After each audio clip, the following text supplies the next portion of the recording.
Bristol's one of the most awesome short tracks we run. It's one of the deals where if you can keep your head on your shoulders during the race, you're all right. But the racetrack tries to rip your head off your body, and it's just hard to hang on.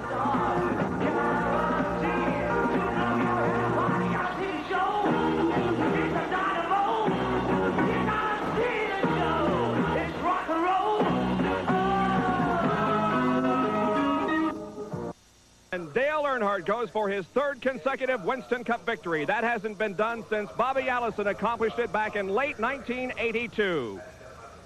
The quest will come at Bristol International Raceway in Tennessee, where it's a very cloudy and overcast day. It's been raining and very cool this Sunday afternoon. Good afternoon, everybody. I'm Bob Jenkins along with Larry Newber. Well, this is a 1/2 mile racetrack here at Bristol International Raceway, so that you consider it a short track. However, in many ways, including the way that you set up a car, it's a super speedway. There's no question, Bob. This is the world's shortest super speedway, and the cars and their setups necessarily reflect this. It starts on the right front, where inner liners are required. It's the only short track in the trail where they insist that you do that. That's a tire within a tire for safety reasons. All the shocks are specially designed and applied for racing here at Bristol. And every single driver has his own peculiar way of supporting his neck during the race. Absolutely critical factor here. And when the race is over, most every car taken back to the shop and taken right back down to the ground and rebuilt. There's that much damage they suffer just racing here. Well, although you set up a car for a super speedway, it's in many ways a short track, and that includes the number of caution periods. Now, the average number of caution periods here at Bristol is 8.4 for a total of 53 laps. Compare that to another short track, North Wilkesboro. They have an average of 5.5 caution periods per race, a total of about 34 laps. Well, one of the stories here this weekend is the pole sitter. It's Harry Gant. He won a pole last year in a Winston Cup race, but he hasn't won a race since late 1985. Since late 1985, Bob, Harry has not only been on a losing streak, he's been on a non-finishing streak. It's just been horrendous times for the Hal Needham, Burt Reynolds crew. But they've done something a little different this week. They've gone back to some techniques and some setups that maybe are 15, 20 years old. And so far, they're working. Dr. Jerry Punch will be covering the pit area for us today. Let's go to him for more on this Harry Gant story. Jerry? Thank you, Bob. You know, one top 10 finish since October of last year for this Skull Bandit team. Almost unbelievable. But Travis Carter, the crew chief, tried something a little bit different, as you said. He went into retirement, went into the archives of Winston Cup crew chiefs, and brought out 60-year-old Herb Knabb, a crew chief who's been extremely successful here at Bristol. Knabb has had drivers like Chargin' Charlie Glotzback, Cale Yarborough, Bobby Allison, a number of drivers. His first driver that he helped go to victory lane here in 1965 was Junior Johnson. Junior Johnson made him a crew chief. He was there until 1977, and interestingly enough, the crew chief who replaced him at that operation was Travis Carter. Now they're back together, and maybe Herb Knabb at 60 and Travis at 38 can put Harry Gant at victory lane today. Thank you, Jerry. The defending champion of this race is Rusty Wallace, and he'll start outside of row number 1. He was second fastest qualifier for this Valleydale 500, which is being brought to you by Quaker State Motor Oil. New Quaker State with QSX keeps your engine cleaner to last longer. Some wet spots on pit road especially. The track is by and large dry. We had quite a rainstorm pass through here earlier in the day, but for now, just cloudy skies. Let's hope that we can get this entire 500-lap race in here at Bristol International Raceway. Here's the starting lineup for the Valleydale 500. The pole sitter is Harry Gant from Taylorsville, North Carolina in the Skull Bandit Chevy number 33. He qualified at 1:15.674. On the outside of row number 1 will be Rusty Wallace from St. Louis in car number 27, the Kodiak Pontiac, 1:15.347. In the second row, Dale Earnhardt from Kannapolis, North Carolina in the Wrangler Chevrolet, and outside of the second row will be Jeff Bodine in car number 5, the Levi Garrett Chevy. In row number 3, Alan Kulwicki, car number 7, the Xerox Ford. Alongside will be Bobby Allison from Hueytown, Alabama in the Miller American Buick. Row number 4, Ken Schrader from Trenton, Missouri in the Red Baron Pizza Ford, car 90. Outside of row number 4 will be Morgan Shepherd from Conover, North Carolina in the Quaker State Buick. The fifth row, Benny Parsons in car number 35 and Neil Bonnet in car number 75. Row number 6 consists of Bill Elliott from Dawsonville, Georgia, and Darrell Waltrip from Franklin, Tennessee, car 17.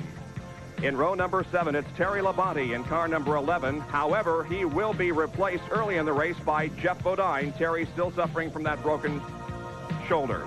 And outside of the 7th row will be Sterling Marlin in car number 44. He's from Columbia, Tennessee. Going to row number 8, it's Ricky Rudd in car number 15 and Kyle Petty in 21. Then Dave Marcus in car number 71, along with Richard Petty, who drives the STP Pontiac. Going in row 10, it's Phil Parsons in number 55 and Bobby Hillen Jr. in car number 8. Then in row number 11, it's number 52, Jimmy Means and Eddie Birschwale in 67. The 12th row, Michael Waltrip in 30 and Dale Jarrett in 18. In the 13th row will be Slick Johnson in car 12 and J.D. McDuffie in 70. The next to the last row, 64, Jerry Cranber and 60, Kay Ulrich. And in the final row is car number 81, driven by Mike Potter, and 41, Ronnie Thomas. And Bob, it's official. Dale Earnhardt now has the best start in the contemporary history of Winston Cup racing. Nobody has ever won 4 of the first 6 races of the season in the past. Mr. Earnhardt now has that record we all thought he was going for. So 1 pace lap has been completed. There is the Terry Labonte machine. Brett Bodine will be replacing him very early in this race. Terry is starting the race, of course, because if he starts, he picks up the Winston Cup points. But as you can see, Brett Bodine has helmet on, and at the earliest opportunity, perhaps even this time around, it'll be Terry Labonte coming into the pit area and being replaced by Brett Bodine. Let's go down to Jerry Punch.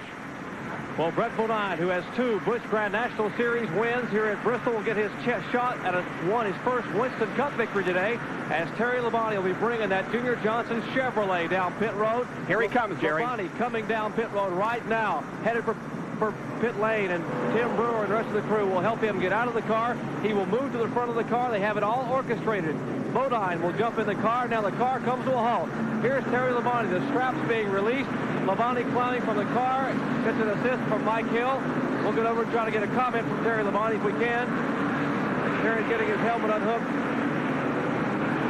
They're trying to get Brett Bodine hooked up. Terry, how's the shoulder? I'm sorry. How is the shoulder, Terry? Well, it's really a lot better. I really think I could run some this week, but, you know, we didn't want to take a chance of being in an accident or something and getting hurt again. You will be back at Martinsville in a couple of weeks? Yeah, I'll be ready for Martinsville.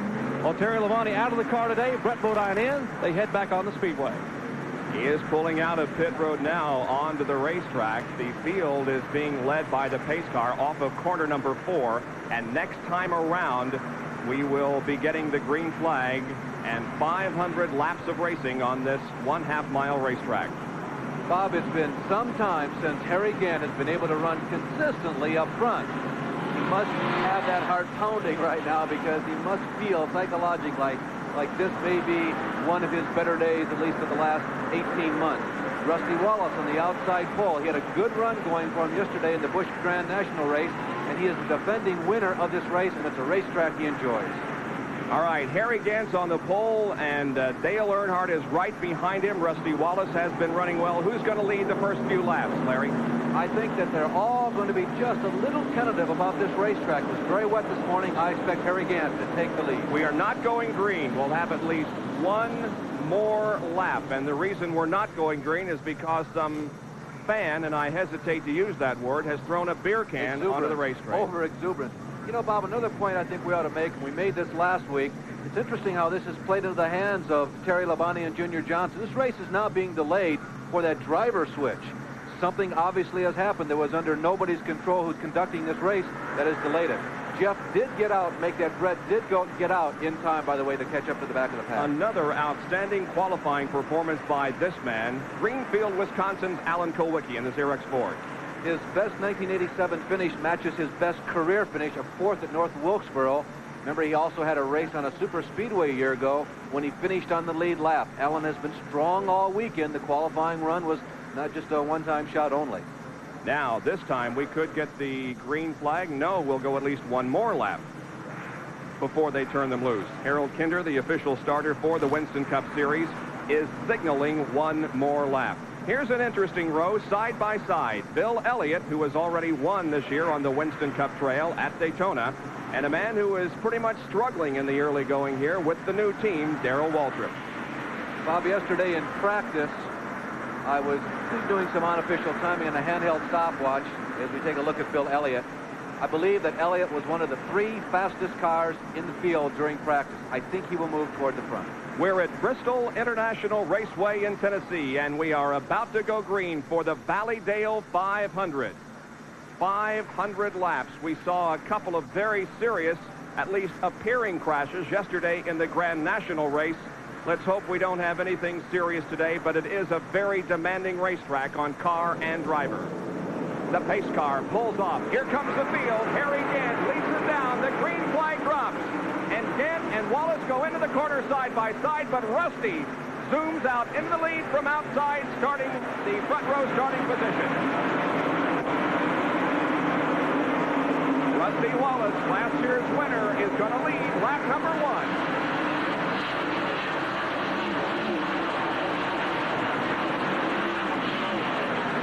Not surprising, it is Dale Earnhardt who has fallen into 3rd behind Gant and Wallace.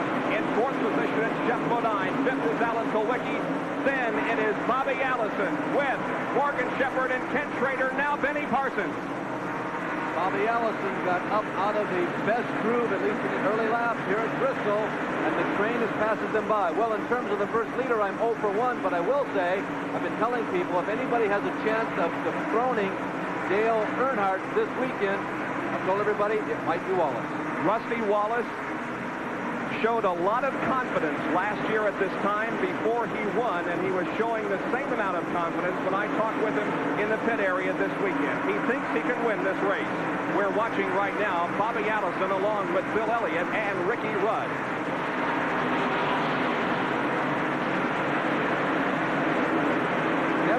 Never lose sight of the fact as we look at Bill Elliott trying to find a way around Bobby Allison. Ricky Rudd looking to the high side of Bill. This is a half-mile racetrack. It's high bank, 30 to 35 degrees in the corners, and it is perhaps the most treacherous track on the Winston Cup Trail. Some people will tell you, well, it's Dover. Others will say it's Darlington. But for my money, a high bank half-mile, the most dramatic configuration any racetrack can be in. We're watching 9th, 10th, and 11th. That's Bobby Allison, Bill Elliott, and Ricky Rudd. We go back up front, and we can see that Harry Gant has closed in on the leader, Rusty Wallace. Rusty took over that top spot at the drop of the green flag, moving from outside row number 1. And he has held it now for the first 7 laps as Dale Earnhardt continues to run 3rd. But now we're going to see if Harry Gant is in a position to make a move. They approach the slower car of Ronnie Thomas, number 41. All the leaders get by him safely. Wallace opens up just a little bit of daylight between himself and Harry Gant. Jeff Bodine is turning in a good run. You see him on the far right-hand side of your screen right there, trailing that man, Dale Earnhardt. Bodine didn't qualify as strong as he is accustomed to doing, particularly in a track shaped like Bristol, but they have towed their horns in just a little bit this year. They're trying to win races instead of sitting on so many poles. They were a little disappointed with this weekend's qualifying performance, but there you see him, Jeff in the Levi Garrett machine, right in it here in the early laps. Well, brother Jeff Bodine is running in 4th position at the moment. We'll update you on the progress of Brett Bodine, who, remember, must fall into the tail of the field since he replaced Terry Labonte. He has moved up 5 positions. There he is. He's now running 25th after starting in 30th spot. Being very cautious also, Bob, which is a pretty heck of a good idea on a racetrack like this. You mentioned we saw yesterday how rapidly things can happen. There goes Brett to the high side of Slick Johnson in Roger Hamby's machine, and they're trailing right now Eddie Birchwall in Buddy Arrington's number 67 car. Brett Bodine. Oh, and Harry almost loses it coming out of the 4th turn. The rear end getting way around on that car. He loses 2 positions, possibly 3, as Earnhardt and Jeff Bodine both pass Harry Gant, but now he's back in the groove and on the throttle. Here's a replay of it. It had happened in turn number 4, actually in between turns 3 and 4. Gant with the rear end may have been bumped by Earnhardt. Touched by Dale. Harry went into turn number 3 and either touched the brakes just a little harder than what Dale anticipated or didn't jump back on the throttle soon enough, and he got help. So he lost 2 positions, but he's back now at full speed and maintaining that 4th position. Here is Rusty Wallace continuing to lap slower traffic out there as he has now approached the J.D. McDuffie car, number 70, down the backstretch. He passes him and also passes Jimmy Means for a second time. The leader now in clear sailing while everybody else behind him, including Dale Earnhardt, Jeff Bodine, Harry Gant and Alan Kowicki are moving into traffic, but at this point, no yellow flags, and everything is moving smoothly in the Valleydale 500 with Rusty Wallace leading. 500 Winston Cup race at Bristol. Here are the top 5 at the conclusion of 16 laps. It's Rusty Wallace leading, Dale Earnhardt second, Jeff Bodine runs third, followed by Harry Gant and Alan Kowicki. Let's go down to the pit area and Jerry Punch, who's been watching the Rusty Wallace run. Well, Bob, this car that Rusty Wallace is driving here has been nicknamed Samson by the crew because of its unbelievable strength on the short track. It's the same car they won with here last year, the same car they won with at Martinsville. It is the oldest car racing in Winston Cup competition, according to Banjo Matthews. It was the very first downside car to be built when NASCAR went from 116-inch wheelbase down to 110 inches in 1981. It was driven then by David Griffin. It has been wheeled by Tim Richmond for a few years, and now Rusty Wallace. One of the oldest cars, but still one of the best.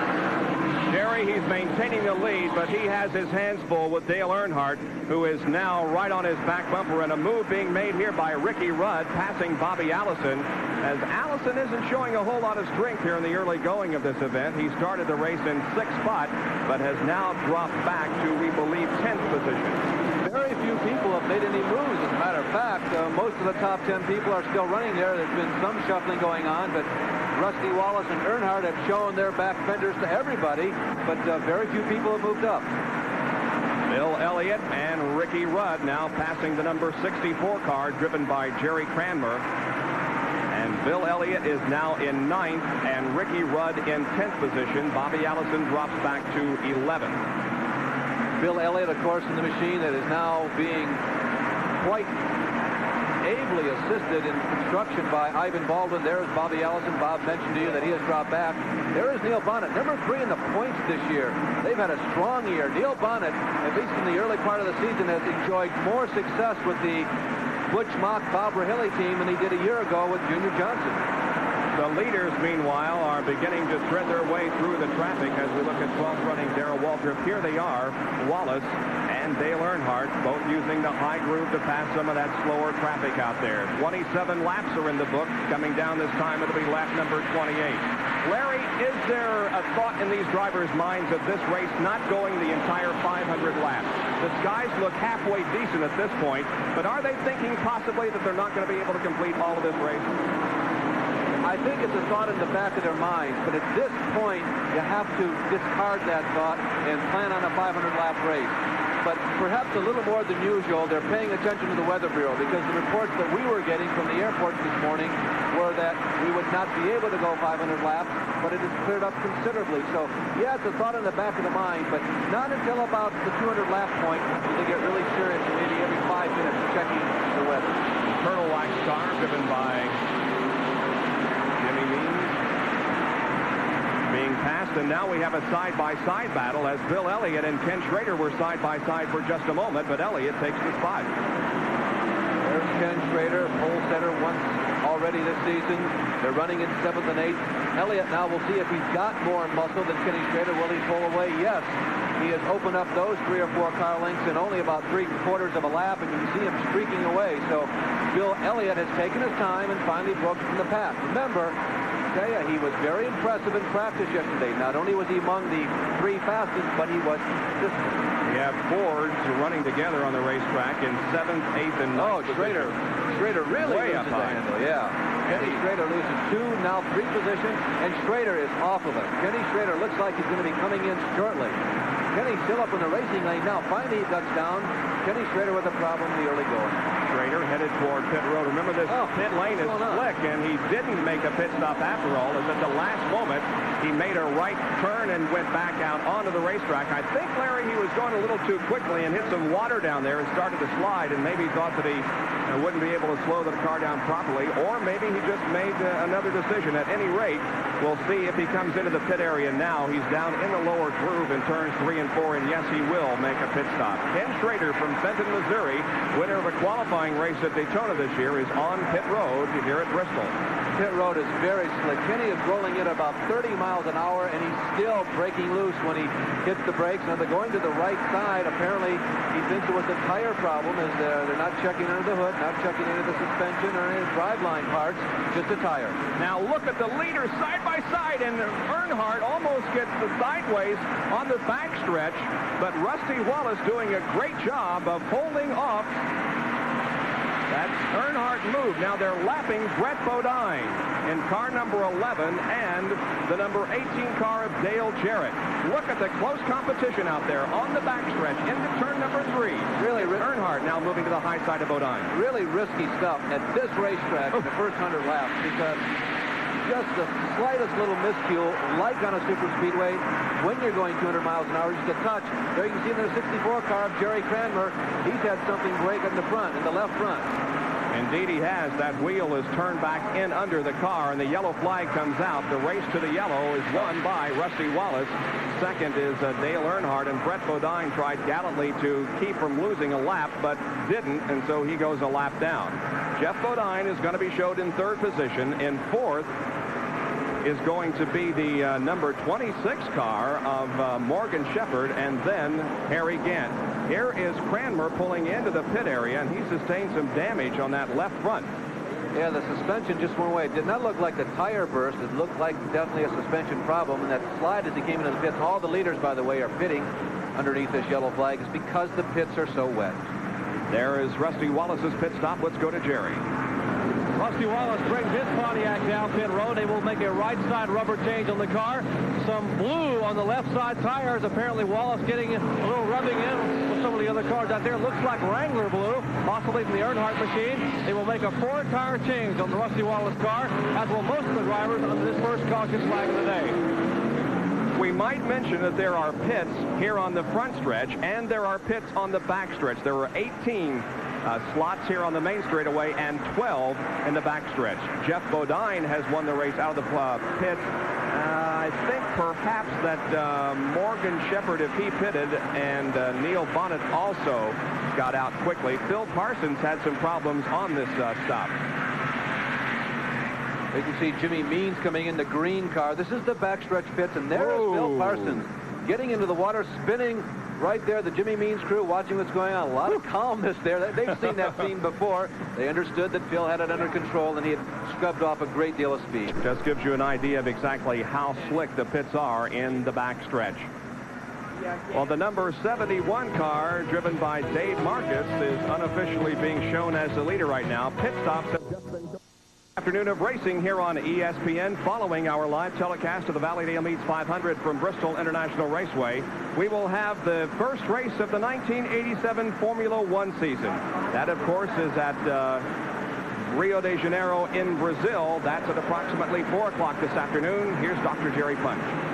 The unscheduled pit stop for Kenny Schrader, a flat right rear tire. You see the tire had a hole in it and went down, and as the tire went down, it pulled the rubber off the tire. No defect in the tire at all, simply a flat tire, but a costly pit stop for Kenny Schrader. All right, the 71 car of Dave Marcus is the leader of this race. He did not make a pit stop. Among those who did make a pit stop, the leader is Morgan Shepherd, followed by Neil Bonnet, then Dale Earnhardt, Jeff Bodine, and Rusty Wallace. The green flag comes out once again, and Brett Bodine is trying to maintain his status where he is leading this pack in hopes of getting his lap back should a caution flag fly again.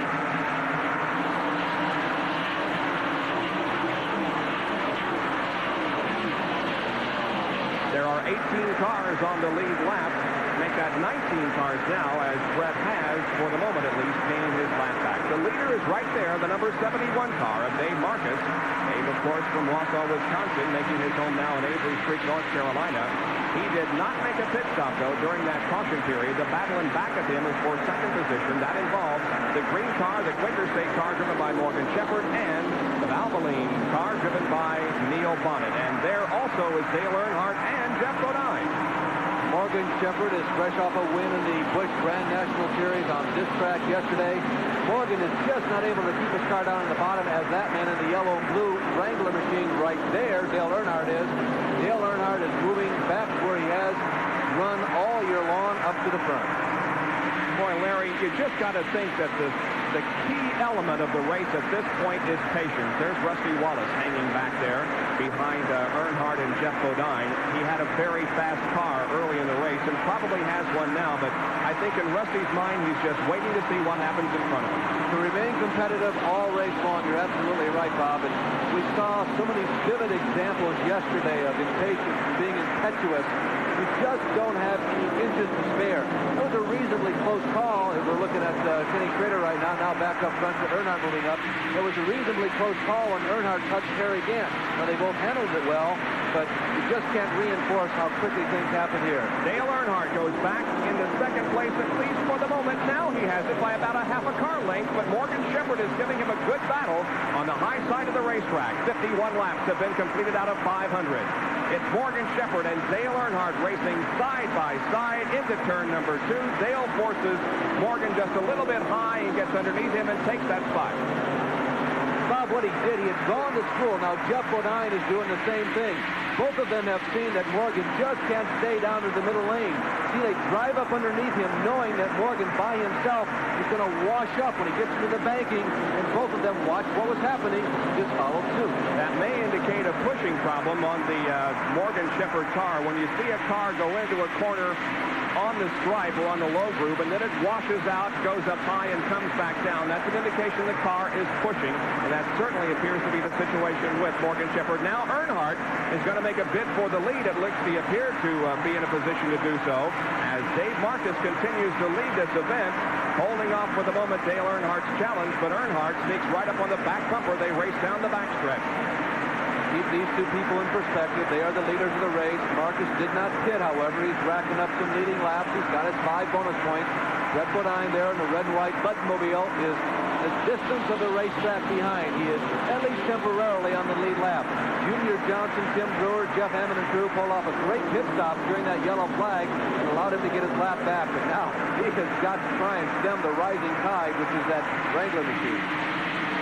Well, Dave Marcus, the leader, the last time he won a race was here on ESPN, and it was in a rain situation at Richmond, Virginia. He has the lead, and Earnhardt having difficulty passing. Now he moves high in turns 3 and 4, but still can't pull off the pass. The caution flag is out. Oh, great break for Bodine. Bodine has done it. There is no accident. I cannot explain the reason for the yellow at the moment, but Brett Bodine has made up his lap. And Marcus, I guess Marcus thinks he is a lap down, Bob, because Marcus is moving around to the pack.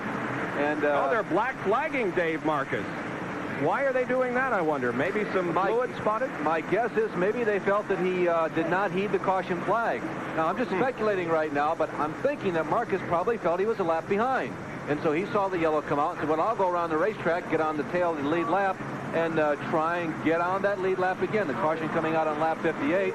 So then they black flagged him because they felt he wasn't heeding the yellow. There is Ken Schrader making another pit stop. Morgan Shepherd makes another visit to his pit area. Now moving back out on the track. There he goes behind Ken Schrader. Again, they're making a tire change on that Red Baron Ford. And the actual reason for the caution period is for metal, a piece of debris on the backstretch. And there is Dave Marcus into the pits. He is one of the cars that is pitted on the backstretch.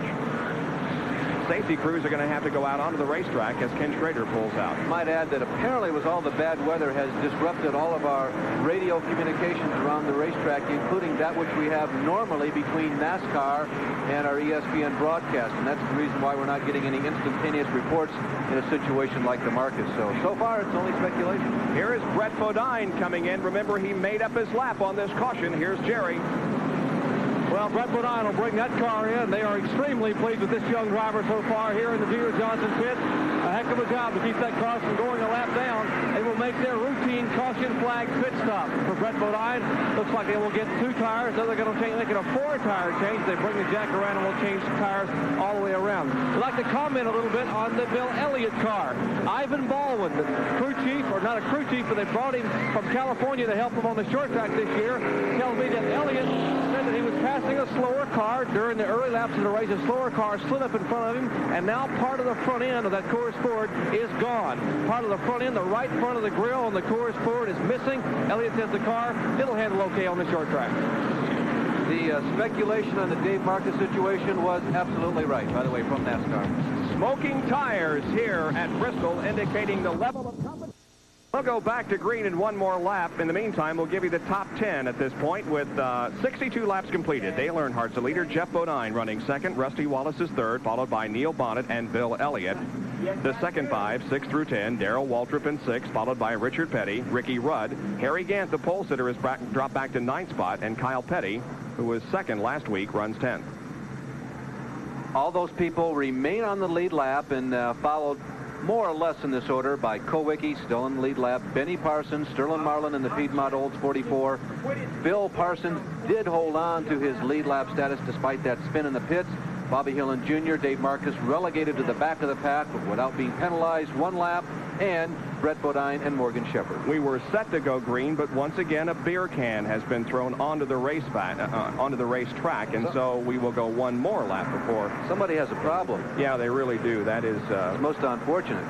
Really ridiculous. It's also likely, and normally in these situations you discover it's also one individual who's making a career out of inebriation today, and you need to pin him down. Bobby Allison lost a lap in the pits. He was caught back there. And we also will update you on the Dave Marcus situation. He was penalized for not slowing down under the caution, and he is at the back of the pack, although he is still on the lead lap. And here comes the field now out of the 4th corner once again on lap number 64. We will go back to green with Dale Earnhardt, the leader.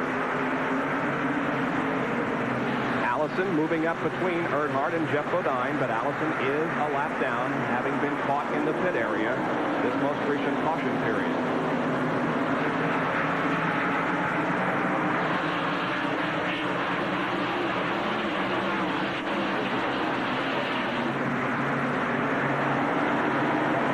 It is Rusty Wallace running in 3rd, followed by Neil Bonnet, and then Bill Elliott and Darrell Waltrip and Richard Petty.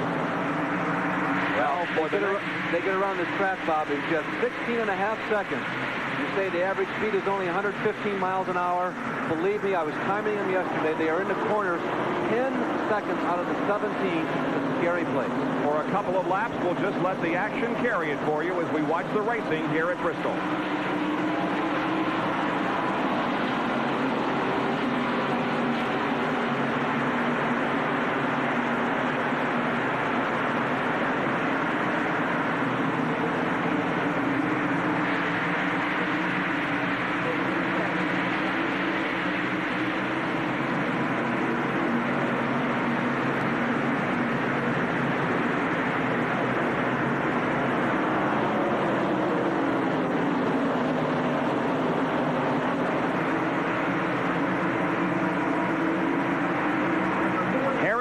Ricky Rudd looked like they touched going into the 1st corner. That is the battle for 8th position, and now Kyle Petty in car number 21 sneaks to the inside. Earnhardt has gone high. Earnhardt up front has gone high, and you can see Bobby Allison has gotten his lap back, and Jeff Bodine has moved into the front. Well, this may indicate a problem for Earnhardt as he is way high again in turn number 2, losing another position. Appears to be a tire problem. Speculation, but Earnhardt, he's coming in. Given all indications he's going to pit. Dale Earnhardt. Boy, what an unusual sight. In 19. Oh, he's out of control. It looks like Earnhardt is pitting, and he's sliding to the pit lane. It's very wet down there. Heads up, guys, as Dale Earnhardt gets it stopped. Jerry is there. Under green, Earnhardt, a problem, possibly a tire problem. We don't know. They're changing the right side tire, and apparently looks like maybe the right rear tire may have been going down as they roll one off the car. Down and away, 14 seconds flat. 11.1 in the pit, 14 coming down pit road. Well, it was enough to put him a lap down, so Earnhardt goes 1 lap to the rears, and look at this. It is Harry Gant and Darrell Waltrip now side by side in turn 4. Harry, I'm sure, is running inspired. He says, hey, guys, I took and painted off that bullseye. You guys are driving like it's still on there. I'm one of the fast guys this week. Move over. I'm coming through. Now Kyle Petty moving to the inside of Darrell Waltrip. Petty in that number 21 Wood Brothers Ford. By the way, this is the only racetrack that the Winston Cup competitors still compete on that the Wood Brothers have not registered a victory. Trouble in turn 3. Oh, Bobby Allison Jeff spins Bodine. out as Jeff Bodine. The leader has spun, and Bobby Allison is in the infield. lap 75. The caution is going to come out because of wall contact up in turn number 3 by Bobby Allison.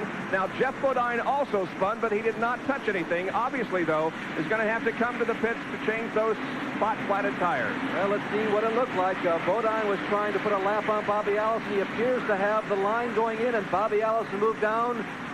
Racing accident? Probably. Couple of veteran race drivers, but my opinion, Bodine had the line going in. All right, so Rusty Wallace, the leader, is going to come in now, and most of the others leaders do. However, Bill Elliott stays out on the racetrack. Let's go to Jerry for a call of this pit stop. Well, Jeff Bodine brings his car in. Don't appear to see any sheet metal damage. The car coming to a halt. Gary Nelson and the crew will change the right side tires. I would expect they will change 4 tires, as most of the crews will under this caution flag. So Bodine apparently spinning the car in turn 4. They will come around and change now left side tires. Bobby Allison's car just behind Bodine. Bobby Allison's car being pitted does have significant sheet metal damage on the left front of the car. Allison's Buick having heavy contact up in turns 3 and 4. They are trying to pull that sheet metal away. Now both those cars off the jack and head back down pit road. And here comes Sterling Marlin also out of the pits, and not too far behind Marlin will be Alan Kulwicki. Well, let's take a look at it once again. The incident in turns 3 and 4 as Bodine went to the inside of lapped Bobby Allison. The vision here is not like it is on any other racetrack. You're on the straightaway 3 seconds. You go down into turn number 3, and all of a sudden you see a black wall. You've got a lot to do up ahead of you. You've got to pay a great deal of attention to it as you're entering that turn, and sometimes that causes strange variations in both drivers' styles. Well, you can see the sheet metal damage on the left side of that car to Bobby Allison. He has damage on the front and the rear of that race car. So Bobby Allison having a tough time here in the early going of the Valleydale Meats 500 from Bristol International Raceway. At Bristol International Raceway for the Valleydale Meats 500 Winston Cup race. There's a lot of commotion back on the backstretch in the ambulances over there. We will try to get you a report on what's going on. Could be an injury by a pit crew member on the backstretch pits. Meanwhile, Bobby Allison has pulled his car behind the wall. There is just too much damage to get it repaired in a hurry. So Dr. Jerry Punch, we can see with Bobby. Let's see if we can get some comments. Jerry? Bobby, a rough day and a short day. What happened out there, Bobby?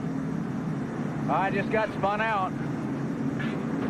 That's the car pretty heavily damaged. You're going to be able to get it fixed at all? They're going to work on it.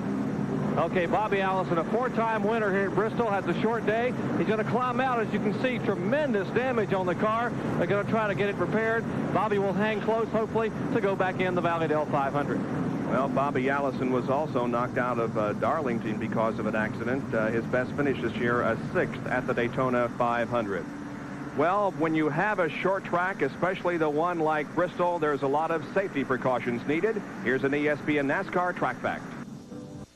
Winston Cup stock cars, nothing new. They've been around for a couple of years. Their purpose to keep the driver's arms and helmet inside the car during a flip or roll on a racetrack. What is new is one safety feature that has been standardized this year by NASCAR. The simple seatbelt clip on the window netting. In the old days, they had a spring-loaded rod or something even tied the window netting in place. Very difficult for safety crews to get to the driver. Now, everyone has the same clamp. Seatbelt clamp here, slides into position, clamps into place. When a driver is injured, safety crew comes to the car. They will reach in, clip the seatbelt loose, lay it down, and have access to the driver.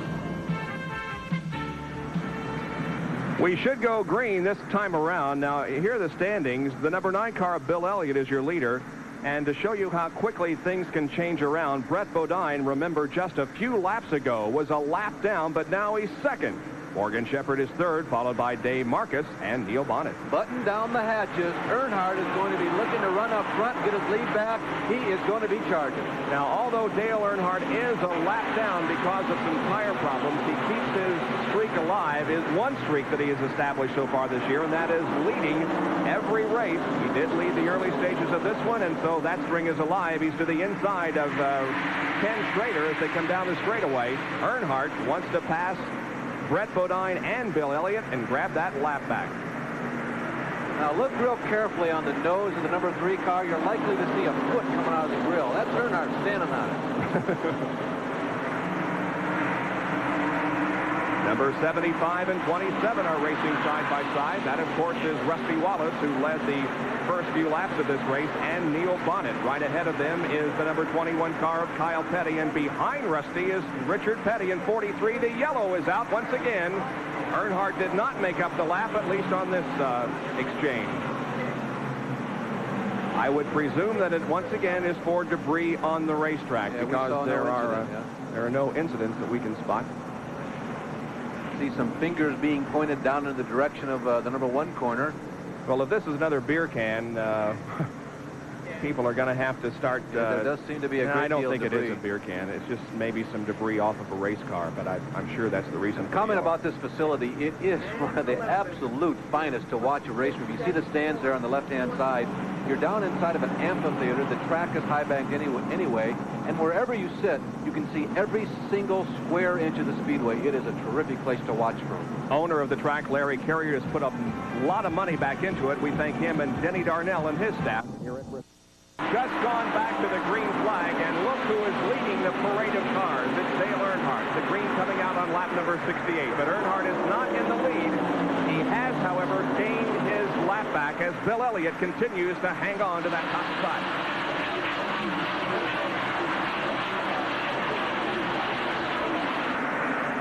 Elliott's short track program has improved greatly from years past.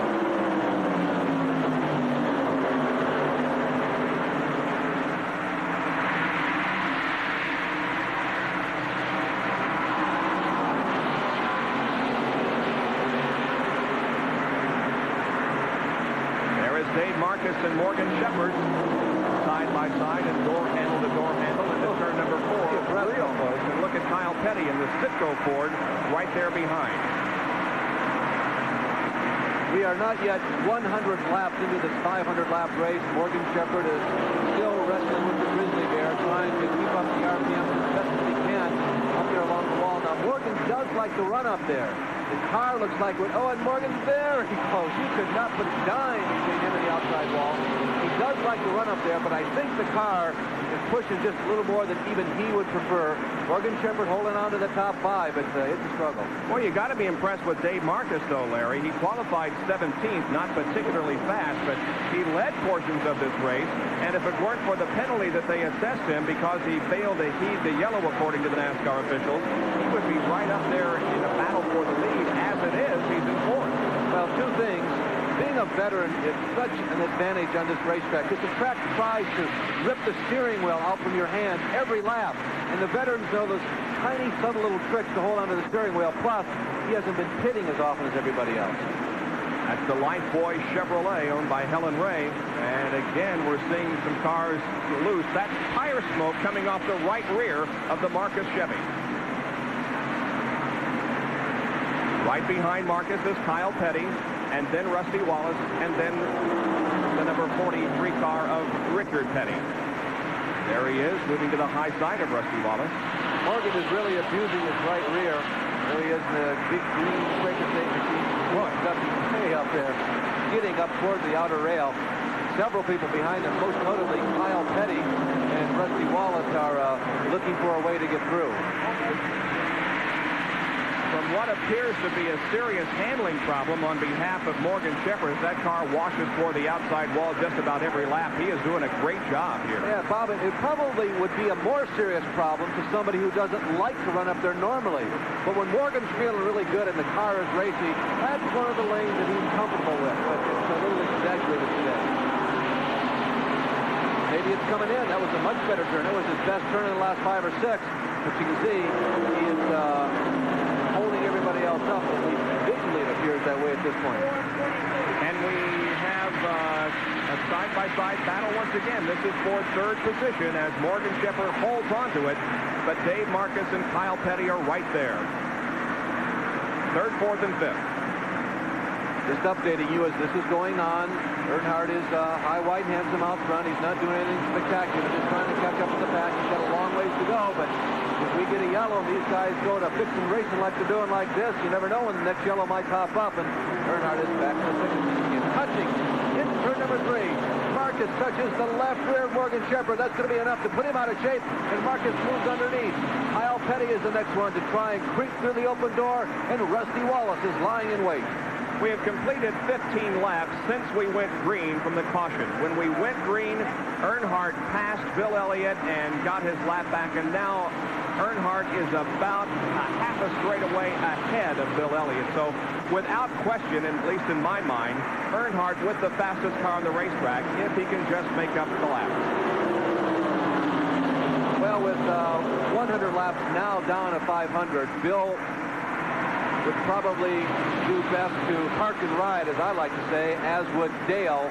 It's unlikely that Dale can race all the way around, or that he would have to race all the way around and catch up with the lead pack, because everybody's got to pit one more time, and on this racetrack, it's going to be one more yellow. So if I were Dale, of course, it's not his style, but he would get out to about a quarter of a lap lead in everybody and just wait out the next caution.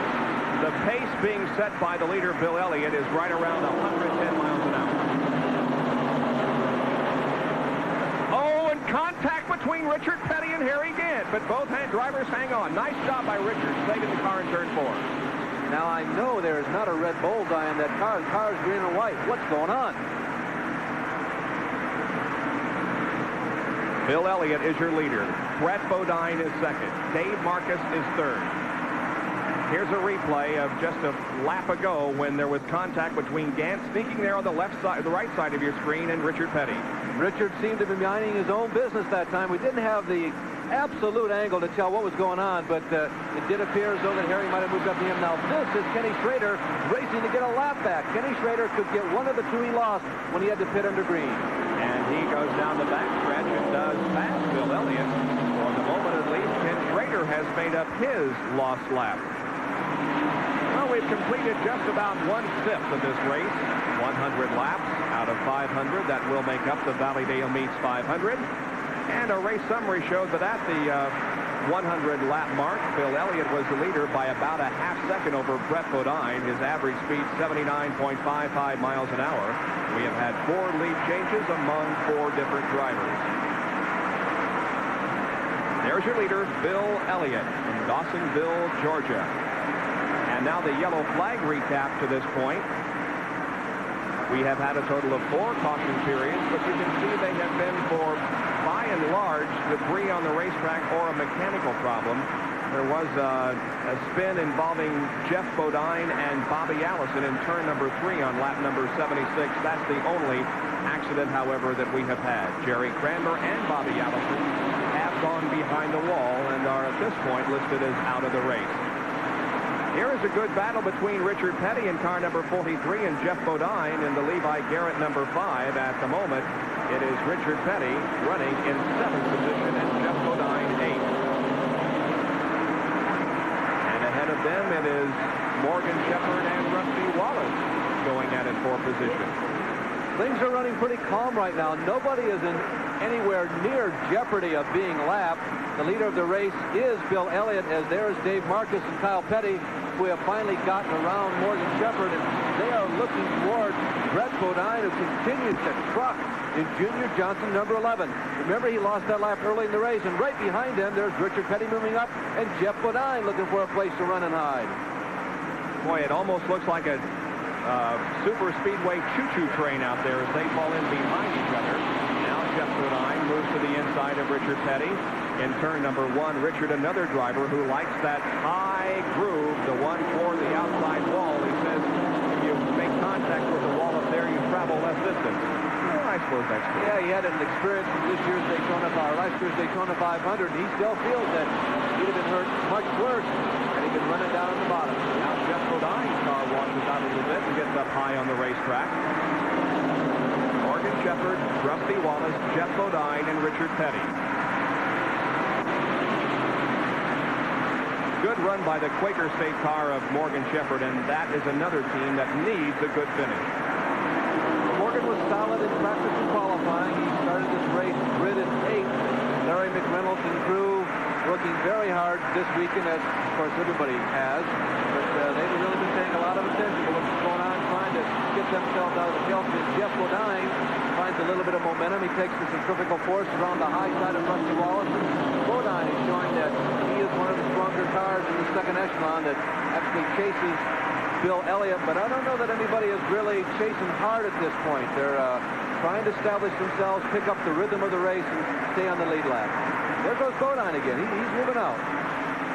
Here is Marcus Petty and Bodine, and Bodine's car is obviously handling well. He can go anywhere on the racetrack and make the car work. They split the difference and go around Michael Waltrip, Bodine to the high side, and Rusty Wallace to the high side, and Morgan Shepherd on the low side gets squeezed by Mike Waltrip coming out of turn number 2, and then both Wallace and Shepherd have to fall in behind. Now they make the pass cleanly coming off 4. And unfortunately, Kenny Schrader is making another pit stop as we continue to watch the action on the track.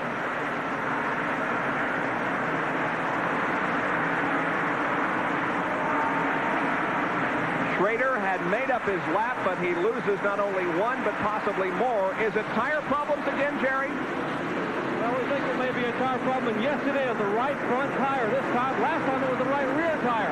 This time it's the right front tire that was going flat on Schrader's car, so now 2 unscheduled pit stops for Schrader.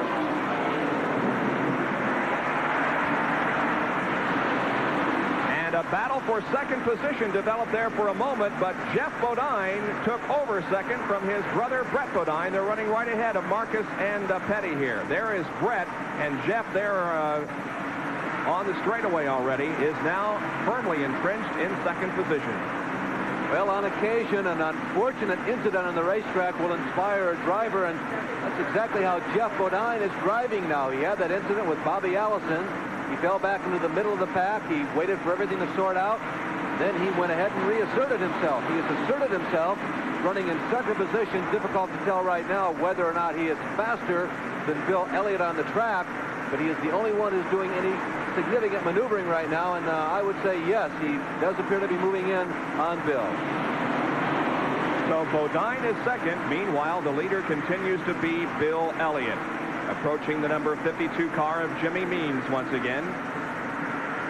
On the top side in turns number 3 and 4, we'll get a lap time on Bill Elliott to see how fast he is going. Keep in perspective, remember the pole winning time for qualifying was 16.588. Obviously, that's not a pace that you can maintain during the race, but you can see how rapidly things happen at Bristol. There it is, 17.7 seconds. Can you imagine traveling a half mile in that amount of time? A half mile and making 2 180-degree turns. 108.406 miles an hour. That lap by Bill Elliott. Ronnie Thomas running right ahead of Bill Elliott now. Now Elliott passing him. Ronnie's got some sponsorship on that car this week. Bush Auto Polish. And we have a crash. It's Jimmy Means hitting the wall in turn number 2. Jimmy had a crash in practice on Friday.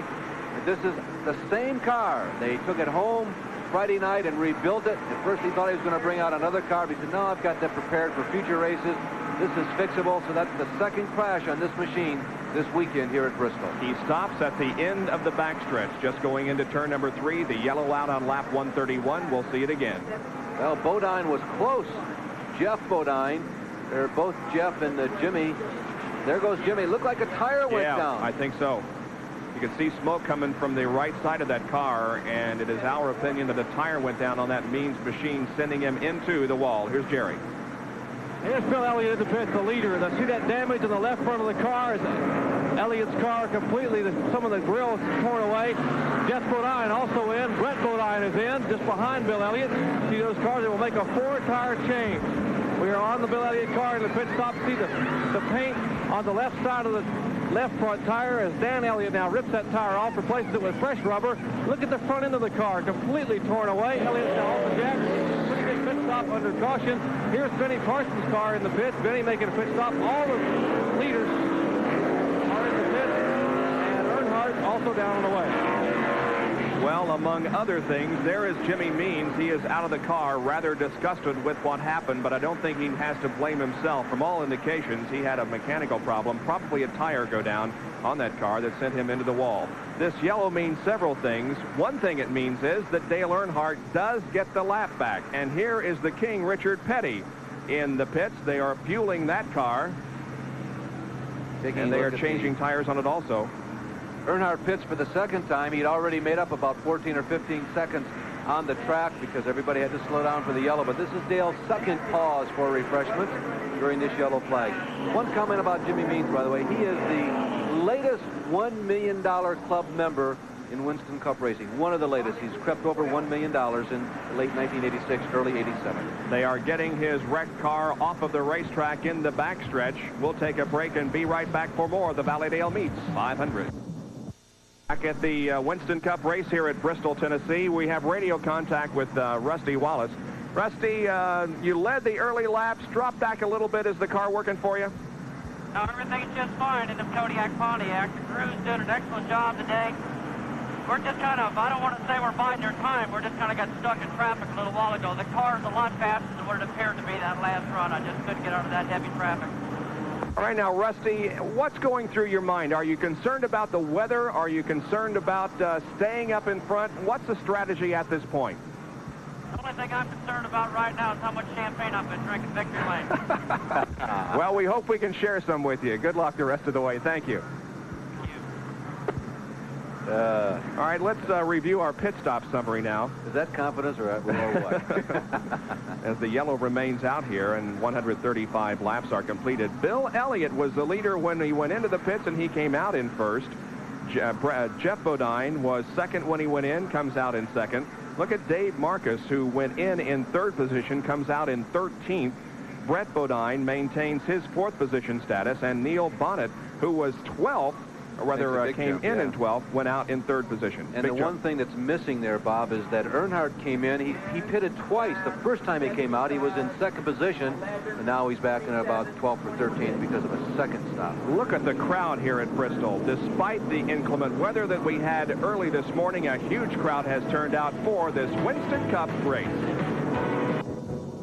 Huber and Dr. Jerry Punch back at Bristol International Raceway in Tennessee for the Valleydale Meats 500 Winston Cup race. There's the number 35 Folger-sponsored car owned by Hendrick, who is being piloted now by Benny Parsons, but it's the ride that Tim Richmond had last year. And Tim, right here at Darlington just a couple of weeks ago, as he began a testing program in hopes of returning to the Winston Cup Trail soon. Humpy Wheeler standing there talking to Tim and exchanging pleasantries. There's Tim on the track running the number that Benny Parsons, of course, has been driving so far in the 1987 season. It is said there will be two Hendricks Folgers cars when Tim returns, probably for the Winston at Charlotte. Well, of course, Tim has been out of commission because of a very serious medical problem, pneumonia, that he suffered earlier in the year, last year actually. We had an opportunity to talk with Tim Richmond at Darlington Raceway. Well, it was the first experience I had anything to do with something that devastating. I saw the piece on TV with all the drivers. They said about being scared in a race car from Atlanta. I don't know, it was on TV. Believe me, I have not been as scared in a race car. I've been scared in a race car, but not nearly as scared as I was during the time that I was in the hospital at the worst points. I normally, I usually avoid treatment as much as possible as far as if there's something wrong, I'd rather forgo the treatment because I'm scared of the doctors and the dentist and everything else. Tremendously. And at that point, I was just begging for him to do anything they could to make it better, to make me feel better.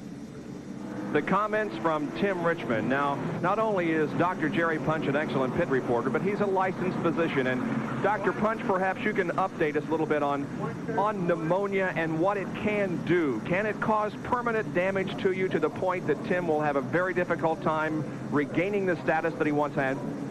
Well, pneumonia can cause a lot of problems, but I don't think it's going to create a permanent damage.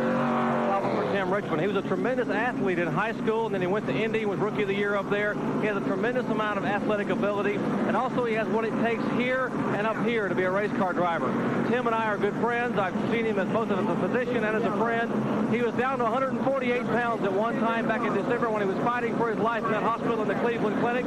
Now he's back over 170 pounds. He's hoping to make his way back to this competition. He'd like to win the Winston coming up in Charlotte in May, and I think he's got a heck of a shot at it. So it's your opinion, Jerry, that he is medically ready and physically ready to return to racing? Yeah, I think he definitely has a shot at getting back, and I think he is conditioning himself now to get back in the race car. I feel like he will come back and impress a lot of people, as he did last year, by getting 8 victories. Gee, it's nice to have a medical physician on staff, isn't it? Why can't you do that? We are still under yellow because of the Jimmy Means accident out in the backstretch. They're continuing to clean up the racetrack. There are the top 5. We'll be right back. Back at Bristol. Now, here's a situation. We're under a lengthy caution period. When Jimmy Means made contact with the wall on the backstretch in turn number 2, he actually dislodged some concrete. There you can see it, him hitting the wall, and there was a lot of concrete that came loose from the wall and is strewn throughout the second turn and backstretch area. And so that is why we are under caution, and the track crews are still on the backstretch cleaning up the concrete that was knocked loose. There they are, picking up the small bits of concrete. Well, one thing about this racetrack, when you're in a corner as long as you are here and in 36 degrees of banking, you're looking at a black wall almost all the time of this racetrack. The vision straight ahead of you is very, very limited, according to Ken Schrader. Vision here and at a place like North Wilkesboro.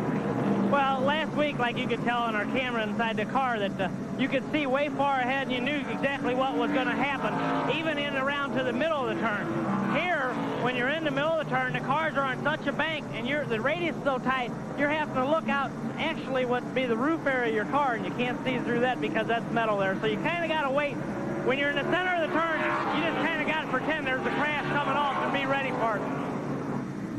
That crash yesterday involving Robbie Moroso and Max Prestwood, both of those drivers uninjured, but that was a spectacular crash.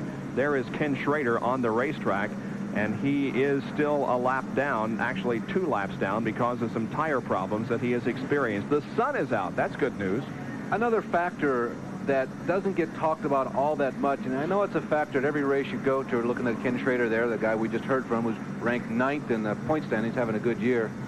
You have to concentrate on every racetrack that you go to, but the concentration is a particularly difficult factor here because I mentioned earlier the racetrack is constantly trying to rip the machine away from you. On the big tracks, yeah, you might go 200 miles an hour, but you've got some time to relax. You set up down the straightaways. You're going smooth. Even the long corners, though they're banked 30, 35 degrees, you still got a smooth ride out of it unless somebody touches you. But here at Bristol, it's never smooth. It's never easy. It's a wrestling match all day long. We have been under caution for 15 laps, and there is no indication at the moment that we're going back to green, so we'll take another break. Spectators are everywhere here at Bristol trying to gain a good vantage point. That particular bunch of people is just beyond the 3rd and 4th turn walls here. Well, in the lead is the Coors Milling Ford, driven by Bill Elliott. The last time a Ford won was in 1971 with David Pearson at this racetrack. Let's go to Jerry Punch. Bob, no one questions the success Bill Elliott's had on the super speedways. His Achilles heel has been the short tracks. Well, enter one Ivan Baldwin, a West Coast car builder, and Ivan's first venture last week at Wilkesboro. He built the car, Ivan. He built him a brand new race car. They took it to Wilkesboro and set on the pole with it. Well, we didn't build it. We just kind of rebuilt it, built one that he had. And the car worked real well. I'm anxious to run it again at Martinsville, being we had a chance to go test it after that race. You totally rearranged the setup here for this race. You totally rearranged the setup here, and the car's working awfully well. This car here isn't the same car we ran at Wilkesboro. This is the car that we ran at Richmond, Virginia, which is a little bit heavier. We're sorting it out as the race goes on. The car was a little bit pushy, then it got loose because of the rain on the track. But Bill's just biding the time to try to outlast the race till the end, and then he'll see how fast he can go at the end. Ivan Baldwin is given the title of assistant crew chief underneath Ernie Elliott. He won 9 short track championships in California, and he is going to put Bill Elliott in victory lane on a short track sometime early this year. It could come today, as a matter of fact, as Elliott in the Coors Ford has the lead as we remain under the caution flag. And you know one other guy who's sort of associated with Ivan Baldwin, the chief mechanic, the crew chief on this car, the Levi Garrett Chevrolet. Gary Nelson got his start in as far as working on a crew when he was 14 years old. Yeah, racing has been a part of Gary's life, needless to say, his whole life. And he was really one of the first Californians, and he's led a parade since who has decided to come here to the Southeast and concentrate on Winston Cup stock car racing. And as those of you who follow the sport know, that people now flock to the Southeast to frequent this series because there's so many good things that are happening here. And the series is not just the Southeastern Series. Now they run in Pocono, they run in suburban Los Angeles, and they run here at Bristol, which they're going to do right now. Green flag comes out on lap number 151. We were yellow for 20 laps because of some concrete in the racetrack caused by the incident and Jimmy Means hitting the concrete wall. Let's watch Bodine. We felt he was the fastest before the yellow.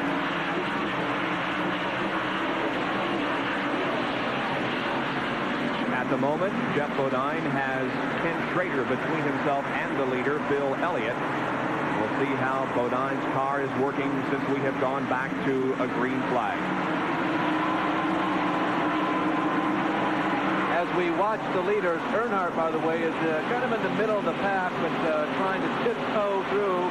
He's right now about 12th in line in terms of the cars from front to back, but there are a couple of lap cars in there. No, I take that back. All the lap cars have dropped back, and Dale is running in 12th position right now, 11th position. He's moved up one since the green flag.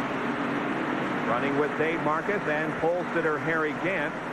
Gant has not shown a whole lot of strength here in the first 154 laps. He was the pole sitter, but has never really been a challenger or a leader in this race. Not since the early laps. He had that incident. A couple of people touched the car. He might have abused the right rear just a touch, although he's had a chance to change the tire. Earnhardt picks up a position, and Dave Marcus follows his through. Yeah, he really is. He's showing some muscle out there. Dave Marcus running with Dale Earnhardt. Now, for those of you at home that might have favorites, not necessarily in this order, as we continue to watch Earnhardt there in the number 3 car, Marcus in 71. It's Elliott, Schrader, Bodine.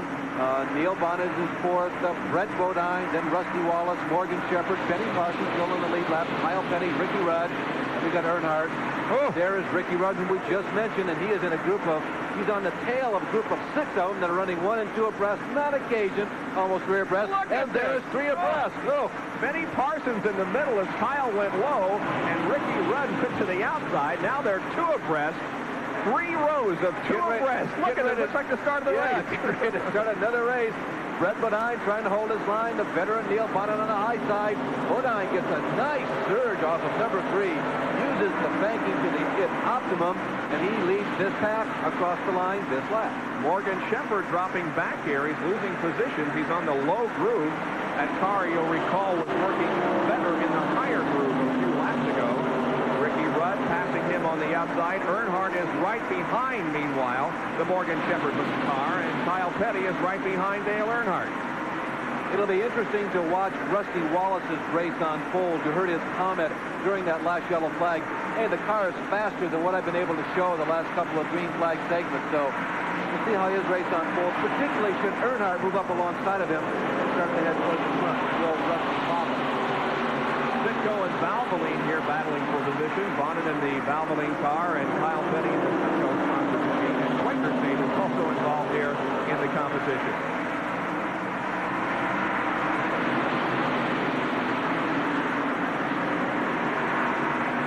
The Valleydale Meats 500, a local meatpacking company, very much behind this event. 500 laps to go is what that means. 162 down.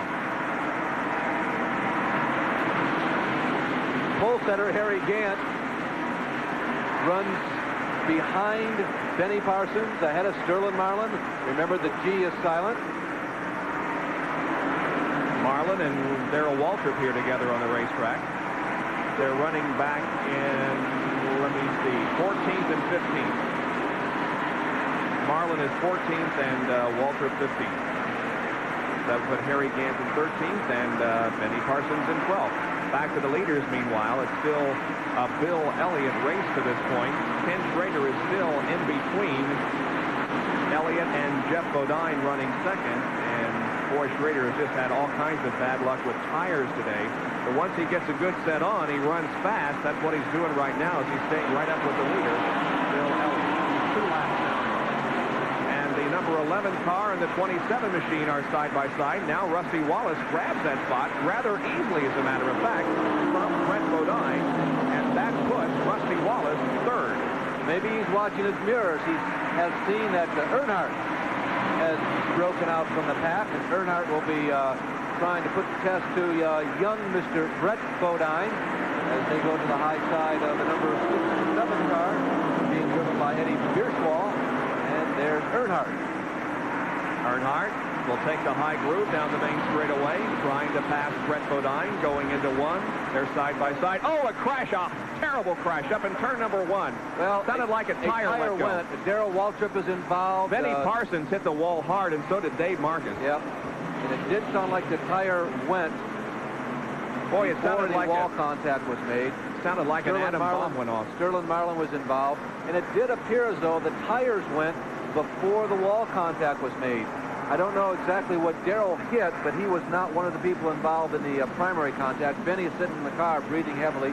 See him moving around. His race is over, but tough break. Nothing to do on a half-mile racetrack. Going into a corner at 150 miles an hour, you hit debris. Boy, we heard an explosion here in the booth, and it sounded like something literally blew up. It sounded like two. Yeah. It was a terrific explosion. Dave Marcus being attended to. I believe he's okay. You can see him moving around, and so is Benny Parsons, but a lot of damaged machinery as we take a look at it once again.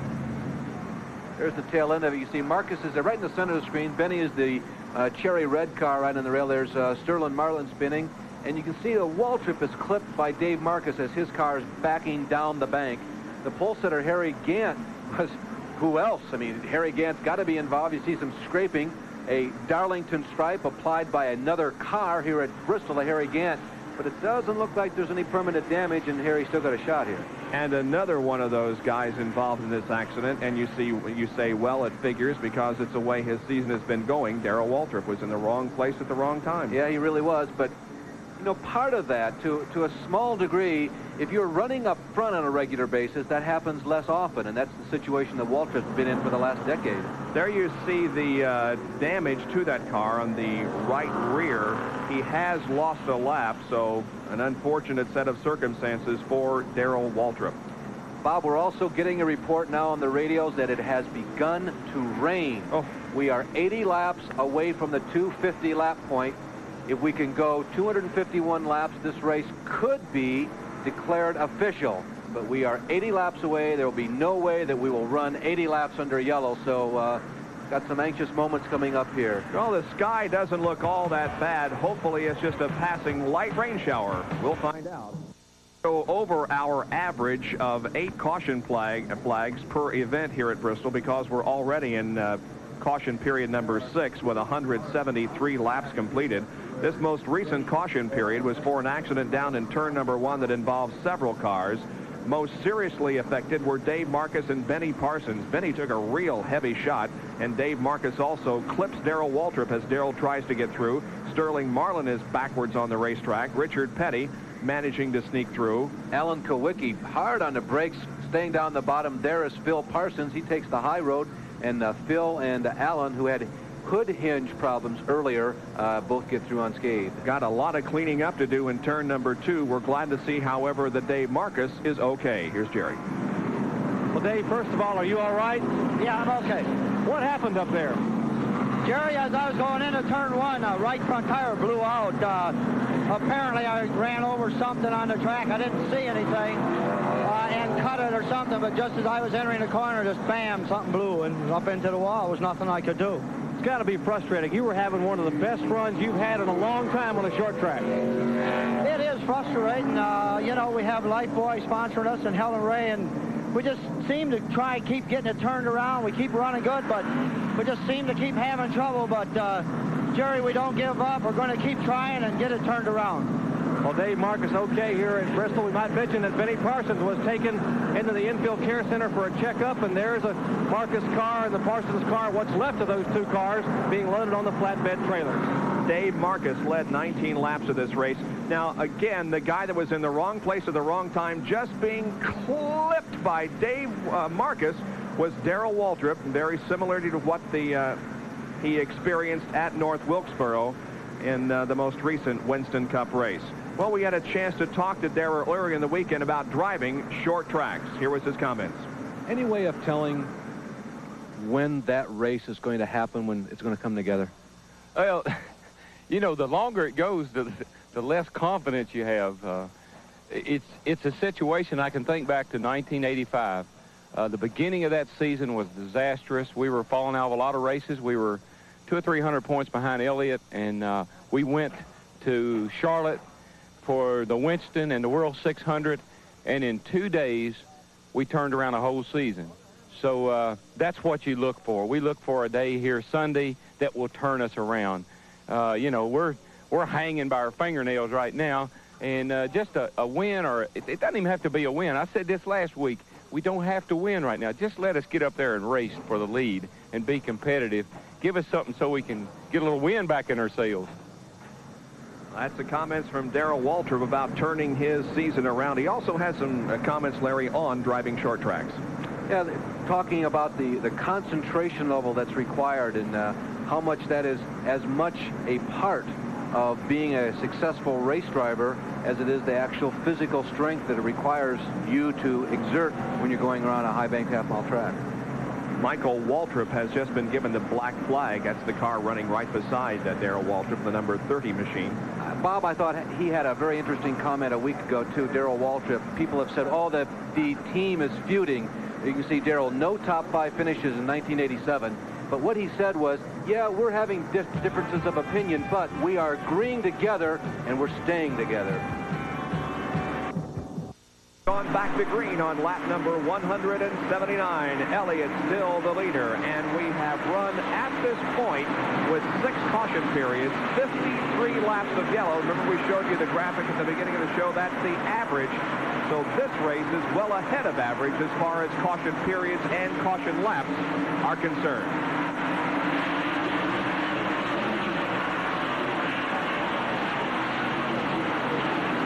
Darrell Waltrip's car smoking very badly as it goes down the front straightaway. There could be some sheet metal rubbing against the left rear tire on that car. Darrell certainly not up to speed, but he's trying his best to maintain a finish here. There you can see the smoke coming off the left rear tire of that machine. It's pretty serious. They have black flag Darrell Waltrip.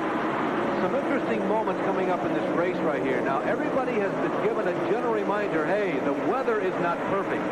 We've only got 70 laps to go, and that equates to about 15 green flag minutes. Think about that. 15 green flag minutes, and what if the rains come and hit hard? NASCAR has the option of calling this race. If the 4 people up front right now with Brett Bodine lurking as we look at Darrell Waltrip in the pits, if they're thinking the way I'm thinking right now, they each are considering lap 250 as a potential finish line of this race. They may be going for the lead by lap 250. 70 laps for about 15 green flag minutes to go. Let's see how they play. The first 4, Bill Elliott, Jeff Bodine, Rusty Wallace, and Dale Earnhardt. They're running nose to tail. Not too far behind is Jeff Bodine, followed by Ricky Rudd, Kyle Petty, Morgan Shepherd, Richard Petty, and then Alan Kulwicki. 186 laps down.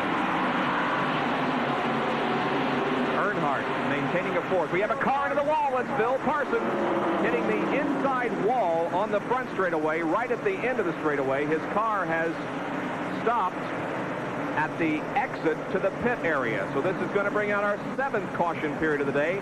Benny Parsons involved in a crash just a few laps ago, and now brother Phil smacks the wall on the straightaway. Our information is, by the way, no, it's not a slippery track. The rain shower was very brief. It's over. We've had cars out there with the hot exhaust fumes. The track is likely to be dry. So, no, I don't think that was a factor in what happened. Everybody's coming in. maybe thinking about making that last potential charge for the 70 laps leading up to lap 250. Let's watch the pit stops as wholesale stops are being completed here by just about every one of the top 10. Oh, Rusty Wallace with a quick pit stop. I think he only got fuel, did he not? No tire change. No tire change on Rusty Wallace. He is out quickly and is going to not suffer much damage. Meanwhile, it is still activity on pit road in the Bill Elliott pit. And also in the Dale Earnhardt pit. Earnhardt now moves out. Bill is down off the jacks and moving back on out of the racetrack, as is Brett Bodine. Several people have stayed out. Schrader picked up one of the 2 or 3 laps that he's down. Morgan Shepherd stayed out. Alan Kowicki stayed out. They're not pitting this time either.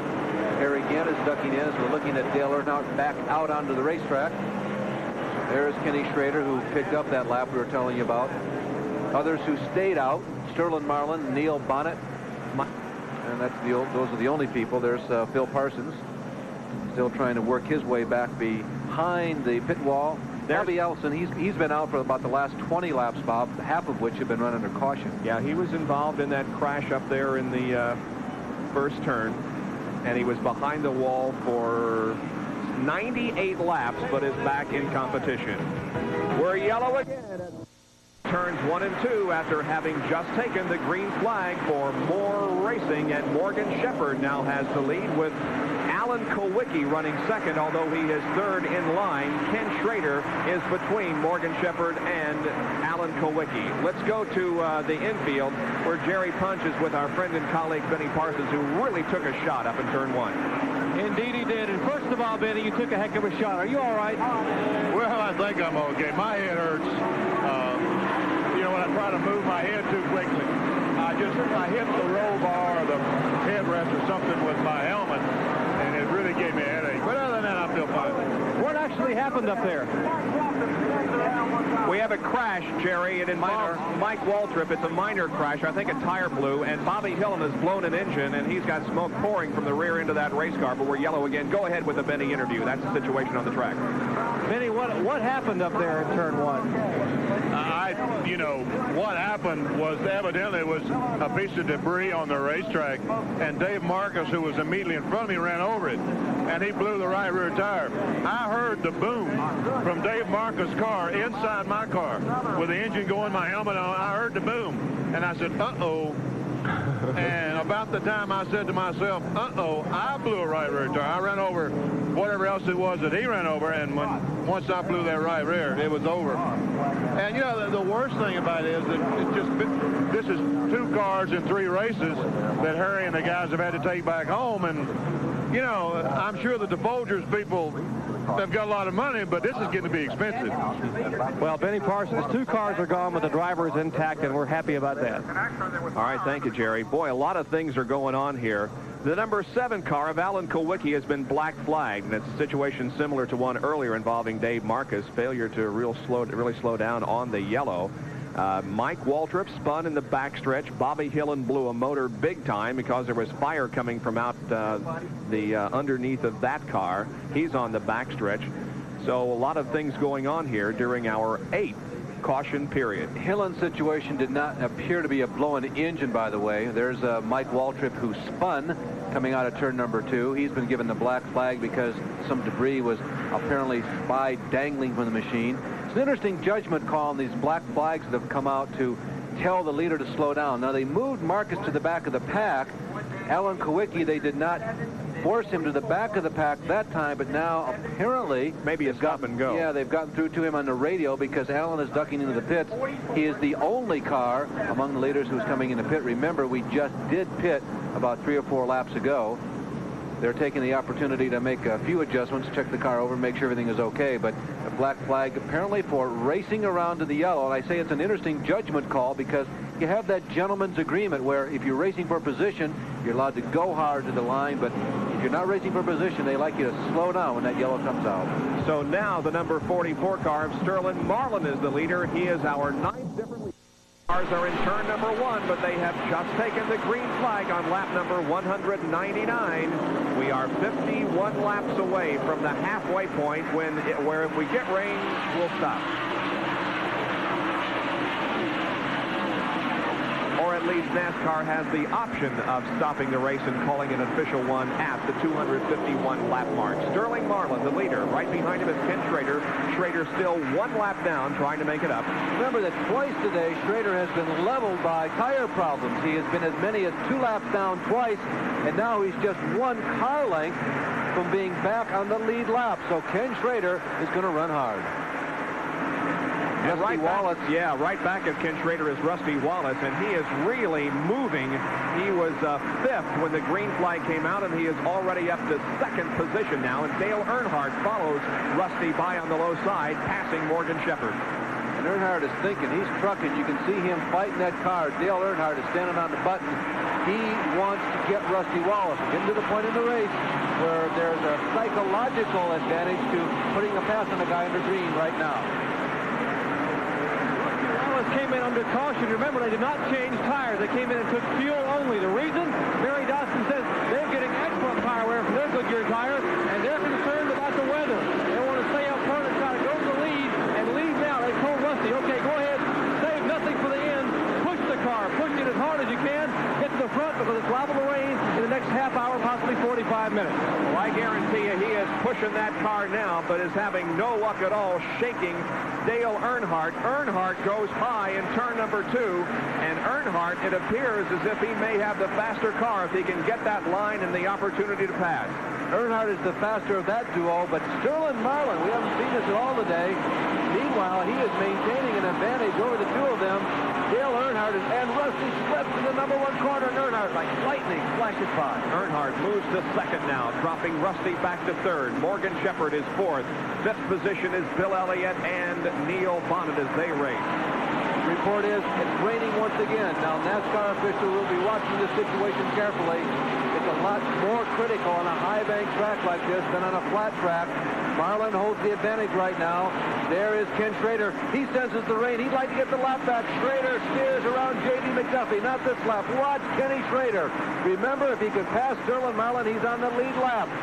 That time by J.D. McDuffie may have kept Kenny from getting his lap. 6th, 7th, 8th, and 9th. 4 cars. Now make it 5 cars going at it. It's Neil Bonnet low, Jeff Bodine high. Following him is Kyle Petty. Brett Bodine and Ricky Rutter also involved in this scramble for position, and Richard Petty is lurking. These guys have had umbilical cords among them for almost the entire race. Kyle Petty coming off his best performance, I believe, in his Winston Cup career. There in the Citgo Wood Brothers 21. Ricky Rudd on the high side of the former Bobby Allison protege, Neil Bonnet. And there is Brett Bodine, who had his stint at the front today. But since this last pit stop segment, he has gone back to around 10. Richard Petty having a good run, just like he did last weekend. Now he moves high, passing Neil Bonnet, or attempting to pass Neil. In turn number 2, he does cleanly. And we crash again. It is the number 67 car of Eddie Bierschwale that's made contact and spins to the pit apron in turn number 2. So this is our 9th caution period of the day. It comes on lap 2:14. This may or may not play a role in the outcome, but think of all this time we've lost with caution flags. Had we not had the 7 or 8 that we've already had, we'd be well past the 250 mark. What if Earnhardt comes up here and passes Sterling? If this was a normal race, the race would be potentially over right now. And there you can see the contact with the wall of Eddie Bierschwale. And look at the driving behind him. Yeah, J.D. going to the low side. Slick Johnson in the 12 car. Both of them doing a very good job. Bierschwale's car is moving down pit road on the backstretch. That was a situation where the drivers in back of Bierschwale had no vision problem. They could see clearly where they were to go. The caution coming out on lap number 214. We've already had 63 laps of yellow in this race, and we're not to the halfway point yet. 36 laps plus to go. Very interesting phenomenon of this weather as it continues to develop. Whether or not it's going to have a bearing on the outcome of this race. And Rusty Wallace is pitted underneath this yellow. And this time it once again is going to be fuel. Oh, they're raising the hood on the car, and a crew member has jumped in the car. This spells something a little bit more serious than just a routine pit stop. Well, the guy who went under the hood, I assumed he was just going after the weight, but once somebody jumped in the car, obviously Barry Dotson and crew, I think that's Barry himself who's been inside there. They thought they may have had just a little more serious problem. You know, there are 4 bolts in this car that can affect where the weight is distributed on the 4 tires. It's called making wedge or weight jacking. One turn of one of those bolts will move the weight of the car down to about 10 or 15 pounds to one particular corner.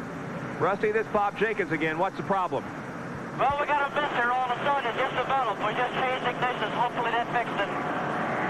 You didn't take on tires last time, fuel only. Is your tire situation okay?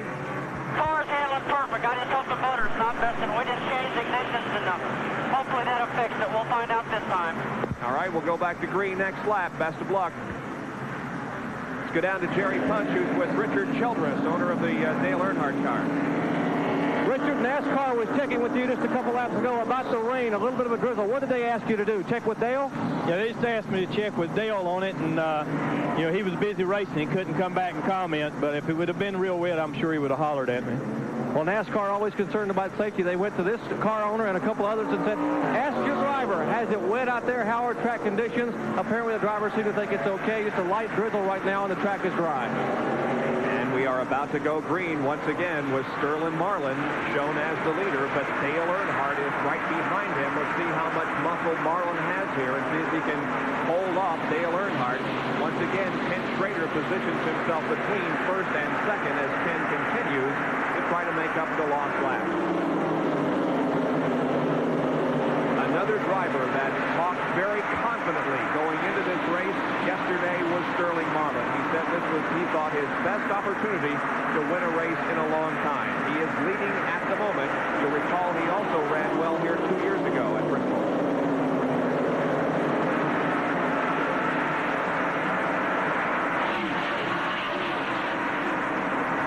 Half mile. Hard to believe what you watch here. Able to go so quick on a half mile. Morgan Shepherd, Bill Elliott, Jeff Bodine, 3rd, 4th, 5th. Bodine, remember his strength about a half hour ago, the last time we had a long green flag segment. That means one that went more than 3 laps. Jeff Bodine was one of the quickest on the Speedway. Battle is for 4th. Elliott low, Bodine high. And now Bodine is going to go for that 3rd position alongside Morgan Shepherd. Morgan once again on the top side of the racetrack. And Bill Elliott has 3rd, for the moment at least. Morgan looked like that he had Elliott covered, but the unusual line of Morgan Shepherd made him get out of the throttle. He had to fall back in line. Now he'll try to move under Morgan. He slides up under Morgan as Morgan slides up into turn number 3, and Bodine is going to look towards Bill Elliott.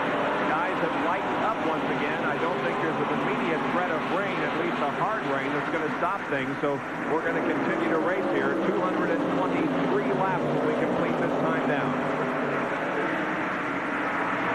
Elliott and Bodine. Remember, Elliott led a portion of this race, but Bodine once again showing that his car is working well. He passes Bill Elliott on the high side, and Ricky Rudd back there below Morgan Shepherd is also running very well.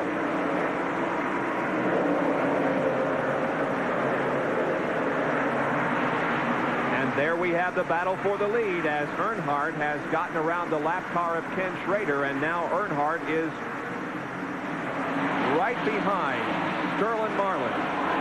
Sterling Marlin, whose best finish in 1987 in this Piedmont Oldsmobile has been a 4th at Darlington. His best career finish was at Daytona, the firecracker race a year ago, 1986, when he finished 2nd.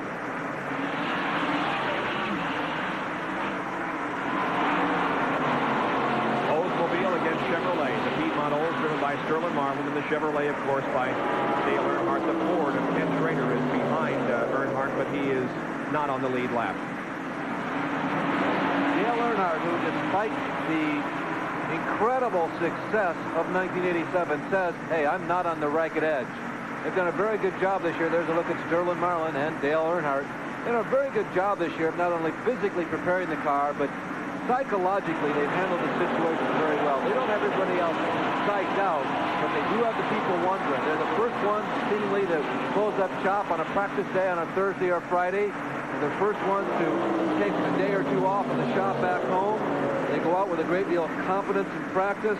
They seem to come ready to race. That's been the situation all year long. Sterling Marlin, the 1983 Rookie of the Year, has not won a Winston Cup race, but is in the lead at the moment. He's 29 years of age. Sterling has entered 80 times on the Winston Cup Trail, and he's beginning to approach the $500,000 mark. He's not there yet in career winning. 15 and 26 are kind of hammering away at each other out there for sixth spot. It's Morgan Shepherd in the Quaker State car in the Motorcraft 4, driven by Ricky Rudd. They are playing with blasting caps. A lot of people have probably been watching that unusual line of Morgan. Go back to the previous lap and watch Ricky move up there, touch him, and say, hey, Morgan, yeah, chrome horn. Our producer, Neil Goldberg, called it. That's pretty appropriate. Morgan is running well. So is Richard Petty, as a matter of fact, as he's right there behind Ricky Rudd. This time, no.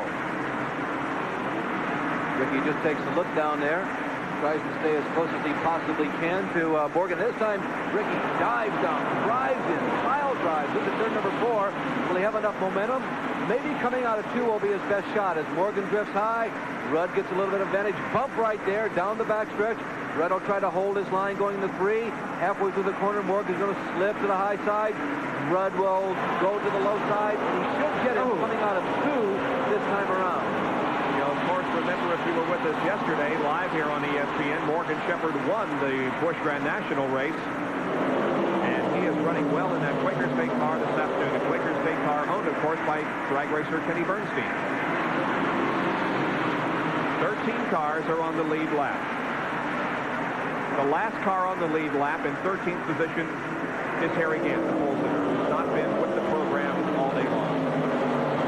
Now Shepherd still in that high groove, challenging Ricky Rudd, 6th and 7th. Now Richard Petty comes along and makes a bid.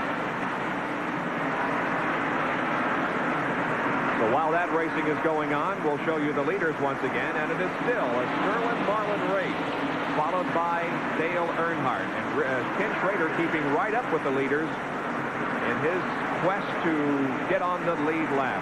There's a story on the Jeff Bodine car. We get it from Dr. Jerry Punch. Well, you can see behind me that they're totally restructuring this pit. In fact, about 2 laps ago, there was no one here. Jeff Bodine's Levi Garrett's car was the pit in this position for the day. However, when their teammate, Benny Parsons, exited the race, they figured, well, Benny had a better pit than we did, so we'll go down there and pit where he was pitting. They moved all their equipment all the way down toward turn 1 to pit. NASCAR says, nope, you cannot do that without permission. You must bring everything back. They brought all the equipment back here. Now they got to totally restructure the pit again. They have moved twice already today. Now they're setting back up where they were originally. Not only has the crew been moving, but Jeff Bodine has been moving on the racetrack. Jeff Bodine is only 3 car lengths behind Kenny Schrader, who is a half a car length behind Mr. Earnhardt, who is 1 car length out of the lead. Jeff Bodine has run faster than any other car on the racetrack throughout the last 20 laps. This has to be one of Jeff's better performances of 1987. That car is working for him. You can see how close he is now to second place Dale Earnhardt.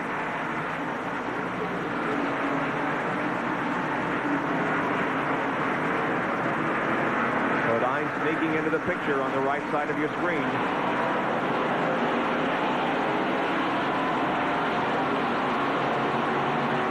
On the high side now. He'll be trying to pass Ken Schrader here and put Steve Bailey between himself and second place Earnhardt. And there he is side by side with Ken Schrader in turn number 4. And he passes Ken and now is going to be right on the back bumper of Dale Earnhardt, as the first 3 cars now are going to be running nose to tail. How many times in 1987 have we seen another competitor pass Dale Earnhardt at speed under a green flag condition? Well, I think we've seen Bill Elliott do it, but there can't be more than 2. Is Jeff Bodine readying himself to be the next one to do that? Well, if Dale Earnhardt's car is working properly today, I don't think it's the best. And there you can see Rusty Wallace going a lap down. Back with more. Second and third. That's how close they are, as we have completed now 248 laps. Make it 249. We're only 2 away from the point where it's an official race. the leader, Sterling Marlin. Second is Dale Earnhardt, and third is Jeff Bodine. Early in the race, we referred to the ambulance on the backstretch. Jerry Punch can update us. Bill Parsons, one of the drivers here, had a crewman hit earlier in the race. The crewman's name is Andy Petrie. We are pleased to report that Andy is back in the racetrack, has been checked out by the officials here. The safety crews has only a sprained and a bruised ankle, will be okay, and apparently Andy wanted everyone to know he's fine. All right, Jerry Punch with that update from the pit area as we continue to watch the leaders. And now we do have an official race. Just about to comment that it is potentially over, and Oldsmobile has never won this race. There goes Earnhardt to the inside, but lap traffic held him back. Marlin is spinning, hitting the wall. Earnhardt survives, but Bodine and Schrader both go to the infield in a spin. An incredible moment. It's going to be very difficult for anybody who observed that to not have some emotions. Dale Earnhardt got to the inside of Sterling Marlin. We'll have to look at a replay before we pass any judgment. Earnhardt got into the left rear of Sterling Marlin, and it unfortunately took out Jeff Bodine. Here it is again, Larry. Going into number 1. Marlin, he did pinch down. Dale had moved to the inside there when they went to put the lap on the number 81 car of Mike Porter. We'll take another angle. Kenny Schrader, also an innocent victim, was involved. Now, I did not have an opportunity to see whether or not Bodine lost the lap. I think he was able to hold on to the lap. Marlin went into the wall very hard, though. Well, that's a judgment call, and one that I will not get involved with. Let's just say it was... The disadvantage that Dale is in is that it has happened often in the last season and a half. It is a high-banked half-mile racetrack. He did have a line going down the straightaway, but the history haunts him in this situation. Boy, he got out of that very lucky, though. He made slight contact with Sterling Marlin as he slid down off the banking, but very little damage to the right side of that race car. And Earnhardt, I think, is going to come out in pretty good shape. But Marlin, on the other hand, is through for the day. There's the damage on the right front of the car. The yellow out on lap number 254 for our 10th caution flag of the afternoon at the Valleydale Meats at Bristol, Tennessee, for the Valleydale Meats 500 Winston Cup race with 256 laps completed. 10th caution period of the afternoon is in progress because of an accident in turn number 1, which involved Sterling Marlin. Now we'll take a look at it again. He was not the only car involved, but the only one that's going to be able to call it quits for the day. You have to keep in mind where everybody is on the racetrack at all times when you're on a high-bank speedway like this. It's most unfortunate Kenny Schrader couldn't get on the binders just a touch sooner, because it was actually he who got into Jeff Bodine. Jeff had done a pretty good job avoiding the Earnhardt Marlin situation, and Kenny was trying to do his best to steer through it. Under normal circumstances, you stay on the gas and try and drive through something. But that was the situation that took Jeff to the infield. Jeff was able to hold on to the lead lap. As a matter of fact, he comes out of the pits after the pit stop ahead of Dale Earnhardt. Both of them had repair work to do. Now, the situation is that Jeff Bodine and Ken Schrader, who both spun to the infield, neither lost a lap. So Ken Schrader remains a lap down, and Jeff Bodine remains on the lead lap. Now, the leader of the race, when we go back to green, assuming that he does not come in for any more pit work, is going to be Kyle Petty. And Bill Elliott is going to be shown in second, with Ricky Rudd third, Morgan Shepherd fourth, and Richard Petty in fifth. Then it'll be Jeff Bodine, Dale Earnhardt, Neil Bonnet, Brett Bodine, Alan Kulwicki, and others. There is the leader, or at least who will probably be the leader when we go back to green, Kyle Petty. Excellent run last weekend at North Wilkesboro, and an excellent run here this afternoon on the high-banked half-mile racetrack at Bristol. Ken Schrader comes in for another pit stop, but it'll be a quick one, we assume, and he will not lose any more laps. 58 of the 500 laps completed. Here are the top 10. It's Kyle Petty and Bill Elliott first and second, then Ricky Rudd, Morgan Shepherd, and Richard Petty. In sixth position is Jeff Bodine. Seventh is Dale Earnhardt. Eighth, Neil Bonnet. Ninth, Brett Bodine. And 10th is Alan Kulwicki. Now, there has been some discussion between the NASCAR officials working this race and the Richard Childress crew. Larry? NASCAR has decided that they are not completely pleased with Dale Earnhardt's judgment. The comment has been made that twice is almost enough, almost too much, and that should another incident unfold, you see they're cordial at this point as Richard Childress there talking to the NASCAR officials. They have told Dale that if another incident occurs on the racetrack in which there is a value judgment called for and that they are not pleased, they will call him into the pits.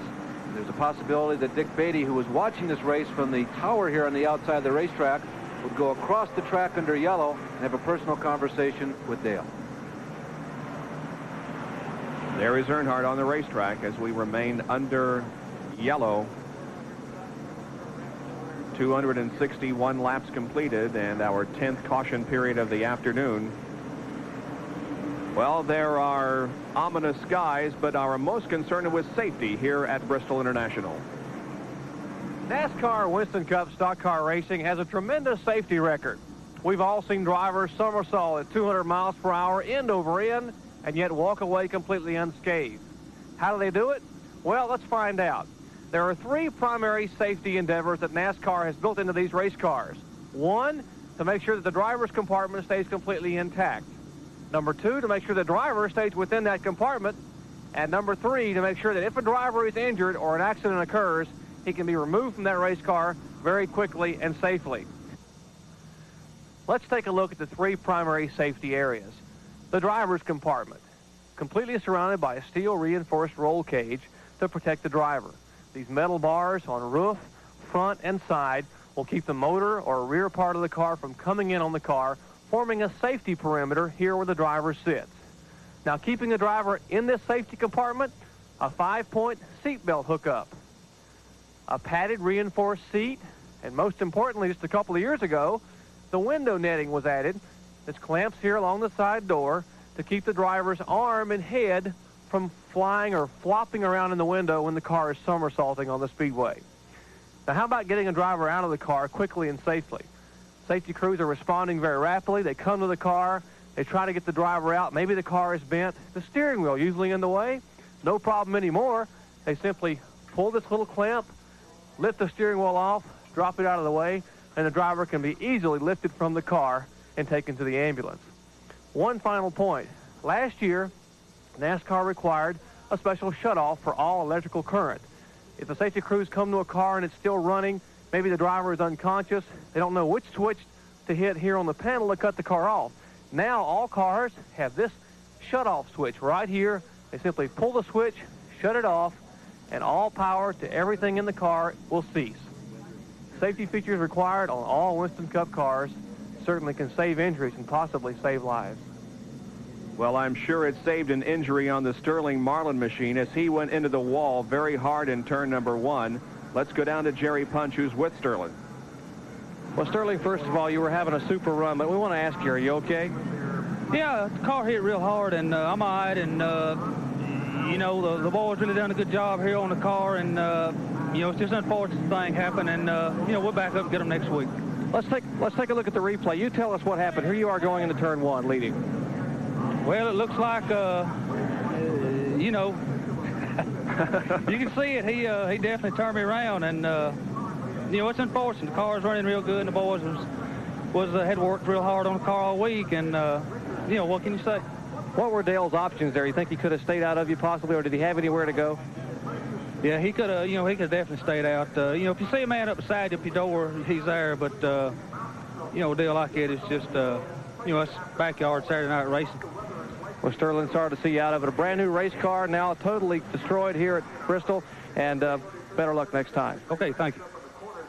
The engines are silent at Bristol International Raceway as the red flag has come out because of rain. This is a pretty decent shower. It's already wet down the track very much, and the pit crews are trying to keep their individual areas dry by putting down tarpaulins, but it is coming down at a pretty good rate right now. 265 laps have completed. We are beyond the halfway point, so should this last a long time, NASCAR has here at Bristol. It rained early this morning. They got the track dry. The sun shone for a while, but now we're under red because of rain on the racetrack. Safety, as we have mentioned so many times, is important here at Bristol. Here's a track fact. National Raceway, one severe problem for drivers is neck fatigue. There are a number of different ways to combat that problem. Let's take a look. Kyle Petty's helmet has a clamp on the left side with a shoulder harness that goes up through his shoulder and keeps the helmet upright. His dad, Richard, has two clamps.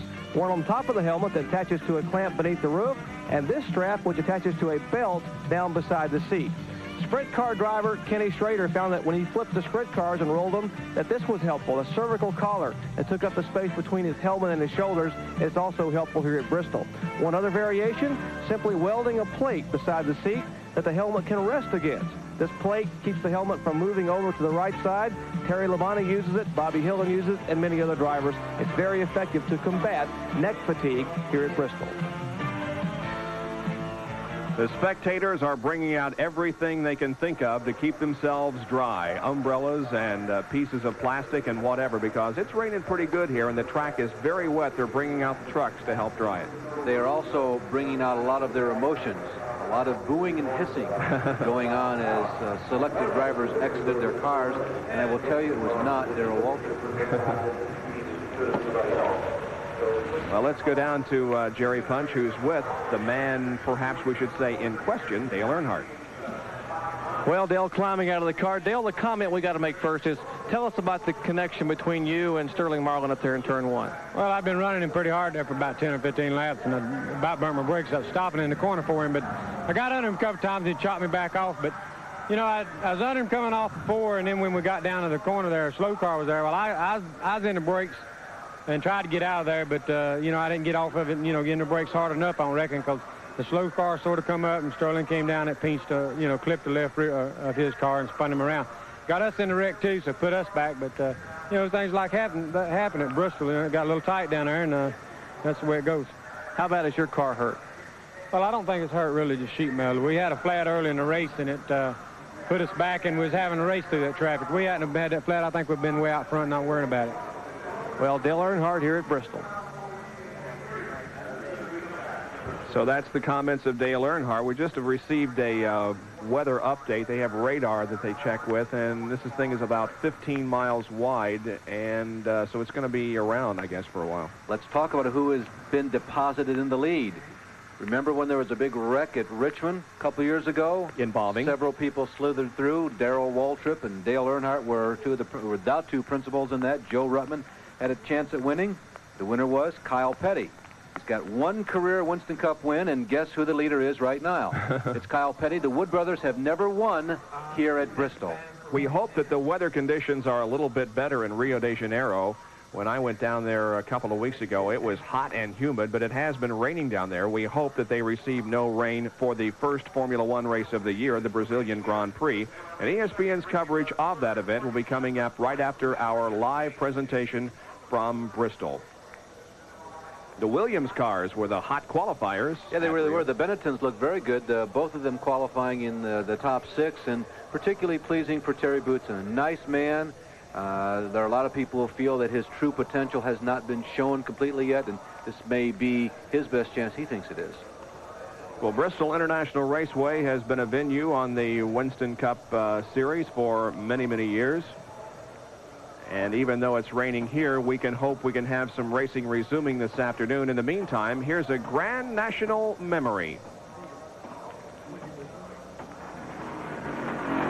The Southeastern 500 was more than just another race. Cale Yarborough won the pole and led every lap in Junior Johnson's Chevy. It marked only the second time in Grand National history that a driver led from flag to flag in a major event. And it was the start of a dynasty for two of the most prominent figures in NASCAR today. There you can see that the visibility here has been reduced substantially. It is really raining hard here at Bristol, and we are under red. Right now at Bristol International Raceway, the winner would be Kyle Petty, and it is raining very hard. In fact, it's raining so hard that they have, by and large, stopped the trucks from going around in an effort to dry the track. So if it were to end right now, Kyle Petty would be the winner, and Elliott would be second, then Ricky Rudd, Morgan Shepherd, and Richard Petty. We have completed 265 laps. Coming up later this afternoon, our coverage of the first Formula One race of 1987 from Rio de Janeiro, the Brazilian Grand Prix. And as we mentioned, The Williams cars qualified top at Rio de Janeiro earlier this weekend.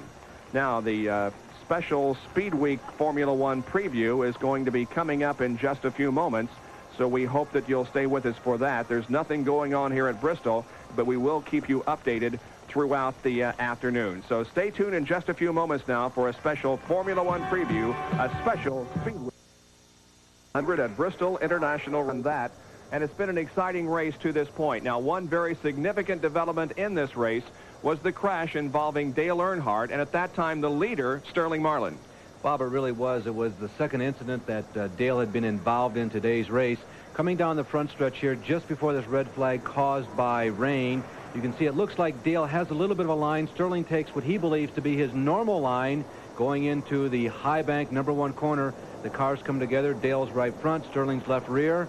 There were some frayed feelings there, and it's a judgment call on a racetrack like this. I will say that, again, the past experiences with situations like this, because Dale's been involved, really works to his detriment. Another point that normally in situations like that, when you've got two veteran drivers trying to make a judgment call, the guy doing the challenging should make way for the leader. One guy doing a rain dance downstairs in hopes this race will be called at this point is the leader, Kyle Petty, and our Jerry Punch is with him. Indeed he is. We're dancing here, hoping that the rain continues. And Kyle, again, it looks like possibly the showers you're leading right now. You may be able to pick up your second win of the career and the first ever for the Wood brothers here. Yeah, it would. I'd take it. Anyway, as tough as it's been up here all day long with as many wrecks as they've had, and we've been fortunate to stay out of trouble, then you take them any way you can get them. I've been dancing. I told him, I said, I've been praying for about the last 200 laps ever since we broke into the top 10 for rain. That was good enough for me. You said that we were joking during while we were going to Rio that you had a special strategy to stay out of trouble today. Yeah, I told him, I said, the way I won Richmond was I was running along about 5th. Everybody crashed, and I won the race. And I said, I just took up that strategy, and I said it works at least one race a year. So you waste 29, you get one in, you're all right. Do you have the car, if we do restart, do you think you may have the horsepower to hang with Elliott and Ricky Rudd up front? I think Elliott's pretty tough. I really hadn't run with Ricky. Bowdine's real stout. Jeff is, and so is Brent. Both of them are. But, you know, we'll take it anyway. If they want to start again, we'll run again. Kyle Petty leading here at Bristol.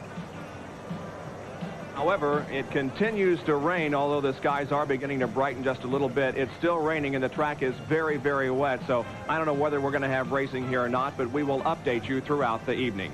Well, this Valleydale Meats 500 is being brought to you by Champion Spark Plug Company, by Honda Motorcycles, Honda, follow the leader, and by Quaker State Motor Oil, new Quaker State with QSX, keeps your engine cleaner to last longer.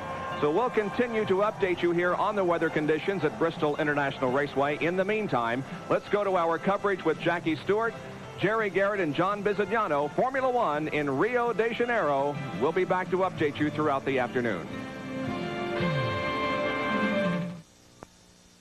500 Winston Cup race. We were red for an hour and 28 minutes because of rain, but the track has dried enough to allow competition to resume, and we are now on lap number 332 with Bill Elliott leading and Morgan Shepherd in second. Now here's a battle for position. This involves the number 7 car of Alan Kulwicki, 33, the pole sitter for this race, Harry Gant, and the number 15 car of Ricky Rudd. This is 7, 8, and 9. It's been a good day for all three of them. I would imagine a Ricky Rudd would like to be doing better. There's no question he is one of the acknowledged stars in NASCAR on short tracks, and particularly a track like this. Remember, we saw him in a hand-to-hand combat duel with Dale Earnhardt a year ago on an ESPN broadcast. Ricky is very strong. Bud Moore, with his experience, really knows how to put together a car for short track racing. And yeah, this is okay. They're running in the top 10, but they are used to being a candidate all day long. Again, Rusty Wallace goes another lap down. And Kulwicki, like Schrader, is somebody in 1987 who is really becoming of age. Alan Kulwicki had that pole at Richmond earlier this year, and the program seems to be inching along, getting better each week on the super speedways, but on the short track, the team has really arrived, and it's despite a lot of chicanery that's going on in the team. They've had some people come and some people go. Alan runs it with a strong iron fist, and it's worked well. The short track program is here. If they can make some improvements on the long track, they might be a candidate for top 10 points. Now Morgan Shepherd may make a bid for the lead here. No, not quite. Again, we see some tire smoke off the right rear of that Buick, but he is certainly hanging right in there in second position. Goes high once again in 1 and 2, but Bill Elliott puts a little bit of racetrack between himself and Morgan Shepherd. Let's get out of the pit area.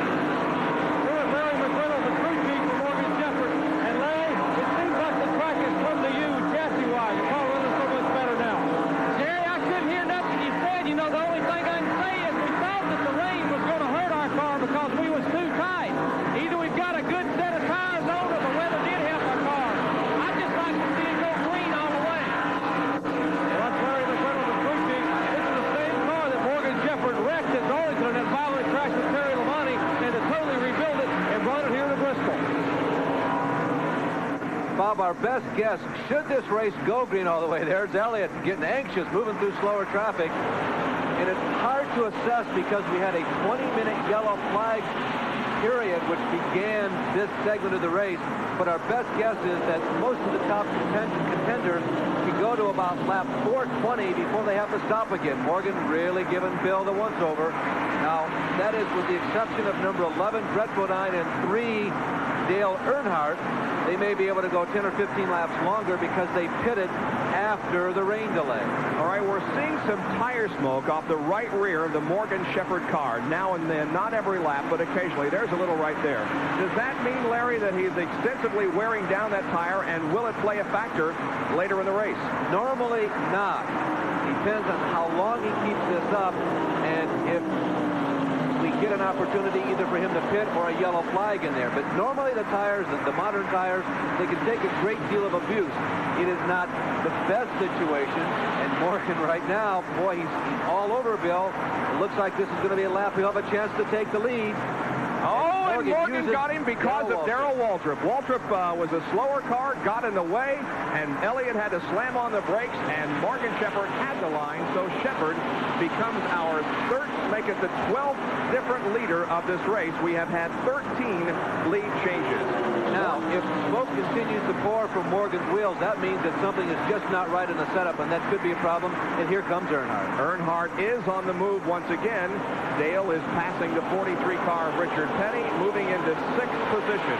So at the start of the restart on the after the red flag, Dale began to drop back, but is now on the move once again. Here's a replay of the pass. Morgan took his time. He took about 4 or 5 cautious laps to get around Bill Elliott. He knew that his advantage would be in the middle of a couple of turns. Now, what played into his hands, which he didn't really predict, was Darrell Waltrip popping up there. And he was able to move down by maybe a half a lane, just enough to kind of close that door on Bill Elliott and allowed him to get a clean pass. And Earnhardt continues the drive toward the front as he has now moved up to challenge Kyle Petty in 4th position. So Earnhardt is certainly not out of this race yet, although recall he was involved in an incident with Sterling Marlin down in turn number 1 that damaged the right front of that car. As to whether it damaged it significantly, well, it's hard to tell. I don't really think so. I'm pretty impressed, I'll tell you, with both Earnhardt and Bodine, because it's pretty obvious they got strong cars. They were very patient when this race went back to green. They knew there was a long way to go. They weren't completely certain as to the condition of the track, and they just waited it out. And it's really paying dividends now. Lapping the number 12 car of Slick Johnson. They move into turn number 3 once again.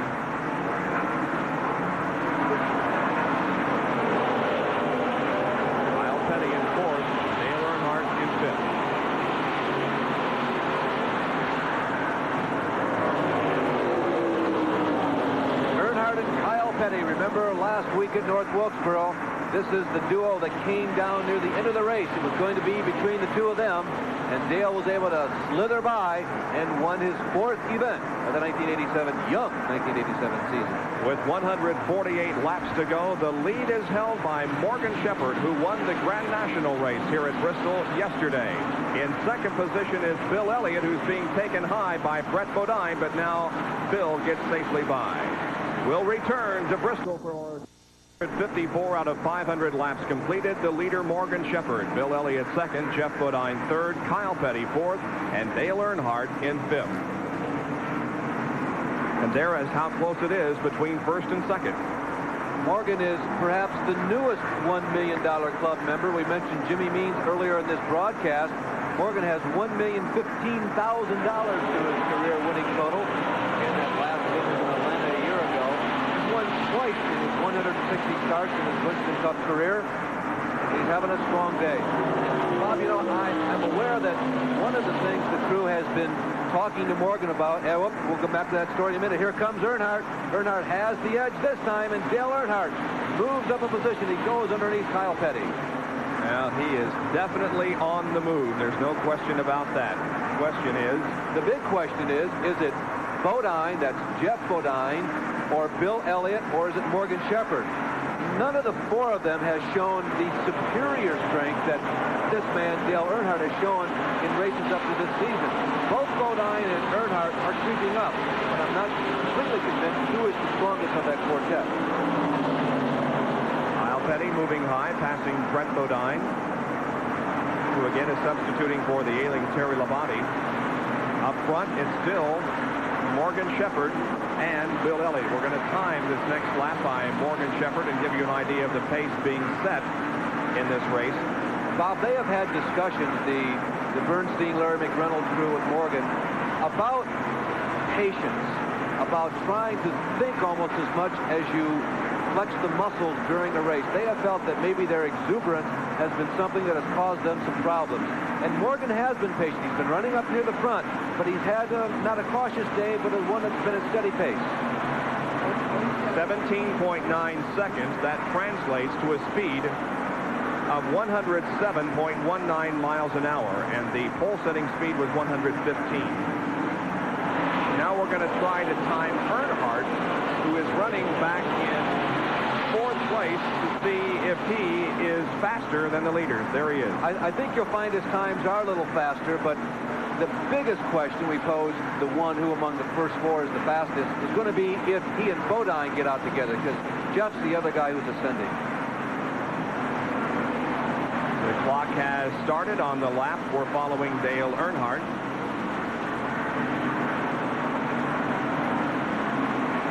See Dale wrestling the wheel as he goes into turns number 3, and you can also see how much he literally lays down in that race car. Well, it's about a half second faster than Morgan Shepherd. That translates to a speed of 110.275. So Elliott is definitely faster. And look at this battle for second position as Jeff Bodine blows off Bill Elliott, and he moves to second. And Dale Earnhardt is right there behind Elliott. Used the same move Jeff did that Morgan did on turn 3 on Bill about 15 laps ago.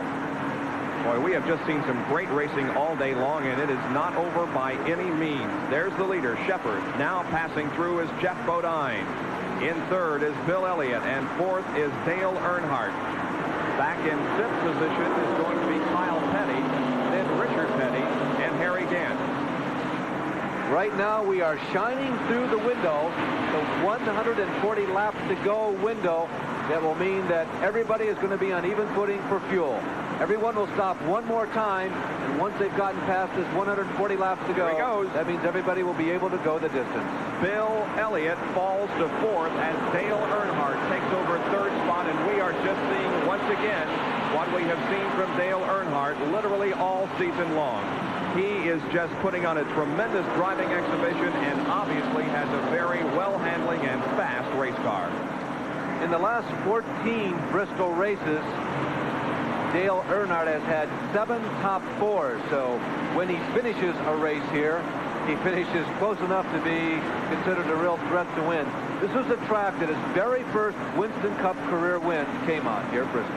Now, Morgan Shepherd has his hands full with Jeff Bodine, who's knocking on the door.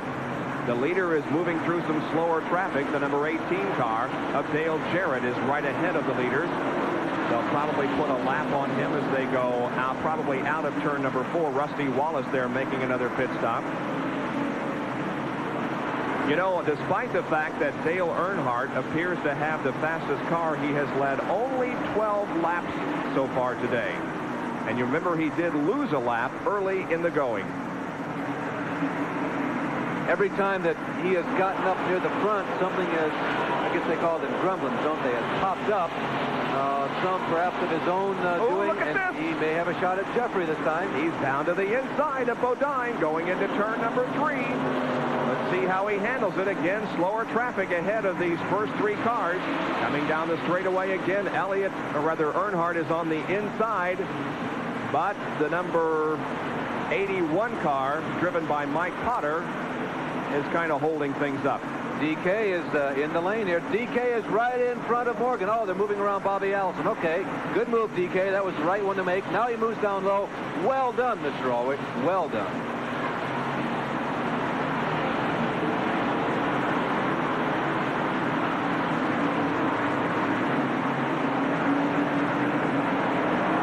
Okay, Morgan Shepherd the leader. You just saw Kenny Schrader pass through the screen. Kenny Schrader, remember, passed Bill Elliott, putting himself on the same lap with the leader, but he's not been able to get away from this trio. Shepherd, Jeff Bodine, Dale Earnhardt. So some close competition at the moment. It is Shepherd, Bodine, and Dale Earnhardt running first, second, and third in the Valleydale Meats 500 from Bristol International. Second is between Earnhardt and Jeff Bodine. Bodine got high in turns number 3 and 4, slipped just a little bit. That was all that Dale Earnhardt needed to get underneath, and now he passes Jeff Bodine. Earnhardt is in second position and now has his sights set on the leader, Morgan Shepherd. It's still wet up there. Jeff Bodine tried a peculiarly high move. He felt that was the move he could have to get over and around Morgan Shepherd, and it got wet up there. Look at Earnhardt. Unbelievable. They touch going into turn number 4, and Earnhardt comes out the leader. Bodine moves to second, and Morgan Shepherd drops from first to third. You're watching the Valleydale Meats 500 Winston Cup race from Bristol International Raceway in Tennessee. It's been a long afternoon. We had something like 10 caution periods before it started to rain. We were down an hour and a half because of rain. The track dried out. We went back to racing, and since that time, it's basically been watching Dale Earnhardt march toward the front. He has put himself back in the lead with Jeff Bodine second and Morgan Shepherd third.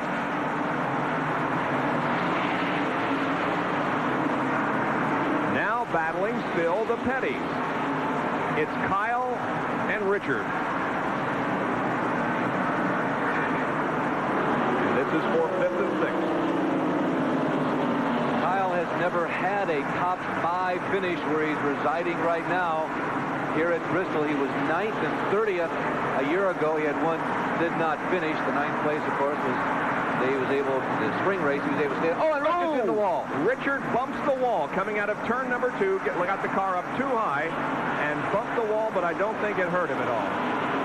But Harry Gant was right there watching, and now may try to take advantage of Richard's mistake. But for the moment, Gant stays. Bodine is spinning in turn 4. Jeff Bodine has gone all the way around. He's done a 360. He's got the car gathered back up, and he continues under his own power. He was all by himself, no contact with anybody else. The race to the caution was won for second position by Morgan Shepherd, and Kyle Petty was the one who really tried to pick up a spot there on that yellow flag, but I don't think he did. We'll take a look at it once again. Here is Jeff Bodine's spin running second. Oh, Dale Earnhardt, as he came in, as we see the spin right now of Jeff Bodine, he got into that high lane again in 3, and I'm sure it's just the wet stuff right up there along the wall. It's commenting that when Earnhardt came into the pits, he almost spun into the inside wall as he headed down pit road. There's a great deal of standing water down there. Yeah, the racetrack itself is completely dry, but there are still wet spots in the pit area. Jerry? Well, a 4-tire change for Dale Earnhardt. He dives down pit road, has the car in the pits. They're hoping to get down and back out. As he came down pit road, Richard Childress, the car owner, signaled to Dale up toward the sky, indicating that we are getting a few drops of moisture again here at Bristol. And Earnhardt wanted to come in and get 4 tires and get back on the track as soon as possible. Interesting situation involving Ken Schrader. He has made up his lap and now goes on to the lead lap. We are under yellow once again at Bristol.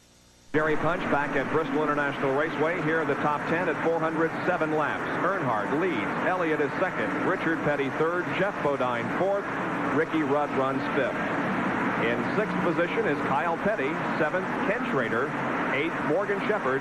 Ninth, Harry Gant. And 10th is Alan Kulwicki. And those 10 cars are on the lead lap.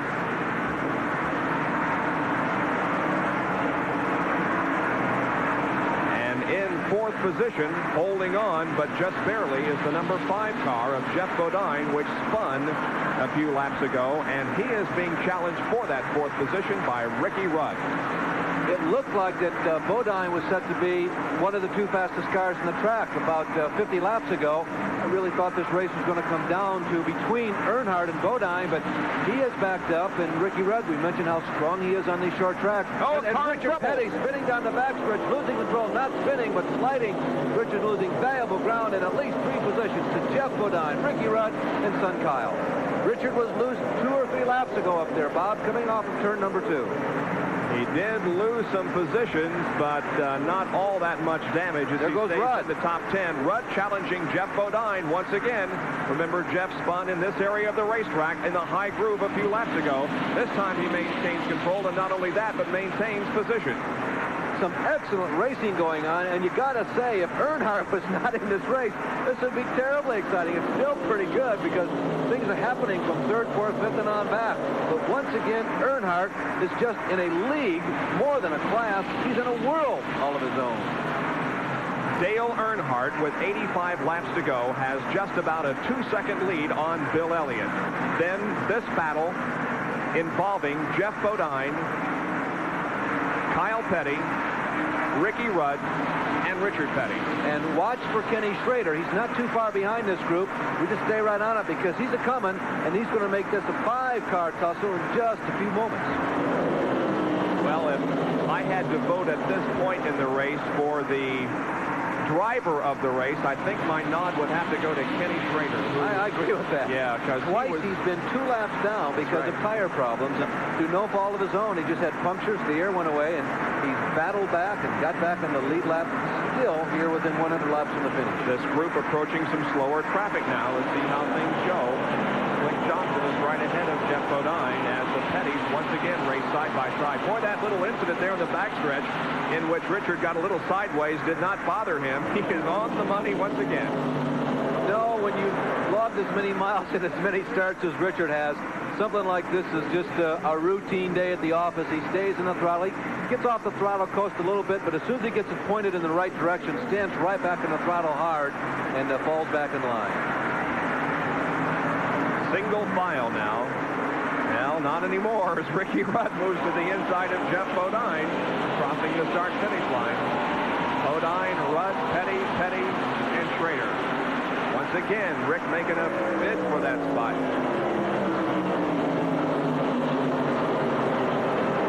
Just excellent racing. This is a terrific racetrack for the spectators. It's a challenging racetrack for the drivers, and I mentioned the early part of the show. There goes Schrader to the high side of Kyle Petty. He'll look at Papa Richard now. There goes Ricky to the inside of Jeff. All kinds of action going on. It's like the start of a first heat on a little Saturday night short track race. These guys have been going at it. And I'll say again that here at Bristol, this may be the absolute prototype for excitement in the design of a racetrack. We'll just let the action carry itself here for a few minutes. We'll remind you that Dale Earnhardt is the leader and Bill Elliott running second. This the scramble for third.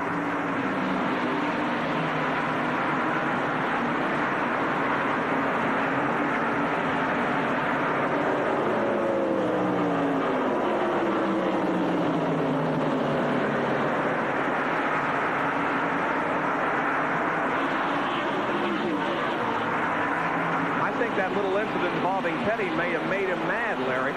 He's on the move. Very possible. The same thing happened earlier in this broadcast with Jeff Bodine. Somebody did something that he didn't completely approve of, and it made him angry. He came up past a bunch of folks.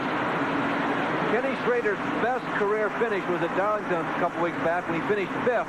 He's right there now. Well, now he's 6th. Well, now he's 5th. Now he's 6th. But Kenny Schrader may be en route to his best ever in his Winston Cup career. And of course, is not including the win that Kenny had in the qualifying race at Daytona, which, of course, does not count for the Winston Cup Championship and in the official statistics. Oh, Richard almost gets squeezed on the front end by Bodine and on the rear end by Schrader. Now Ken moves to the low side of the racetrack, door handle to door handle with Petty. Richard made a move that Kenny didn't anticipate. You know, Richard likes to run high. He was up high, so Kenny said, well, I'll take that. I'll go down there. Look at Petty. He moves down on him again. Oh, Petty is not driving the route that Kenny has been watching him drive for the last 10 or 15 laps. Richard Petty is going after it, isn't he? I would say that during a very, very strong and heavy rain shower that we had here at Bristol, we lost only maybe a couple of hundred fans, and everybody that stayed is glad they did, because the racing has just been tremendous. Look at Petty and Bodine now side by side again. Richard trying to move into third. This is some of the most serious racing that we have seen from the King in quite some time. Richard, Ricky, this time Kenny Schrader gets it back. Kenny Schrader pinches Ricky up along the wall. He leaves a lane. Schrader trying to hold on. He'll try to get underneath Petty. Lap car coming up. Number 64 car, Elmo Langley's machine. Is there room for Schrader? No. He's got to get out of it. Jerry Cranmer there. Jerry did what he was supposed to do. He kept going straight. There just isn't room for four abreast racing here, but by golly, we have seen it this afternoon in any case. Tremendous racing with 432 laps completed. Dale Earnhardt holds on to the lead, but we've got 500 once again here. The battle for third position in single file order. It's Bodine, Richard Petty, then Ricky Rudd, Ken Schrader, and right behind him is Harry Gant. You know, there are selected people that you see going to battle like this. You see if they would be in a group of this that goes. Rudd to the low side. There's Petty on the high side. Schrader's going to hope that Petty can turn back Rudd, and maybe he'll gain an advantage. But these are four people that are just good racers, and they're fun racers, and this is likely to be a very clean battle.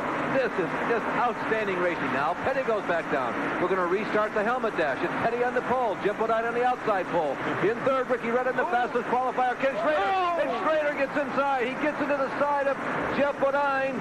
Bodine comes off the wall. He gets the right front. You just can't run that many laps with that many cars as close as they were running without something like this happening.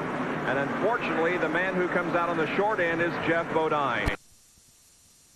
In fact, that spin came on lap 385. We're at 437 now, and Bodine is through for the afternoon because he bumped the wall on the outside of the racetrack. The car is up against the wall on the inside now. And Ken Schrader also has suspension damage to his car as it comes into the pits. Boy, it never fails to happen, does it? I just finished complimenting those people, saying that it's likely that something like that would not happen with the group that we had up there, but it did. Jeff Bodine walking along the front stretch, giving himself a few moments by himself, cleaning up the debris in the front stretch. And there is the broken suspension on the Ken Schrader car.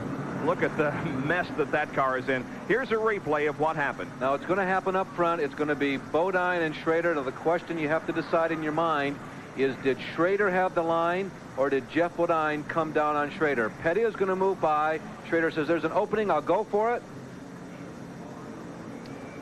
First of all, Richard had taken Jeff high on the racetrack, and Bodine was trying to get back into the groove when there was just a racing contact between Jeff and Ken. It's a high bank, but on that replay, it looked like Schrader's line. We have another of the incident. Petty does bump Jeff. Jeff tries to go back down, and Dr. Jerry Punch back at Bristol International Raceway, where Dale Earnhardt continues to lead. Jeff Bodine with an interesting afternoon, a serious-looking crash up in turn number 4 just a few laps ago, and Dr. Jerry Punch caught up with Jeff Bodine.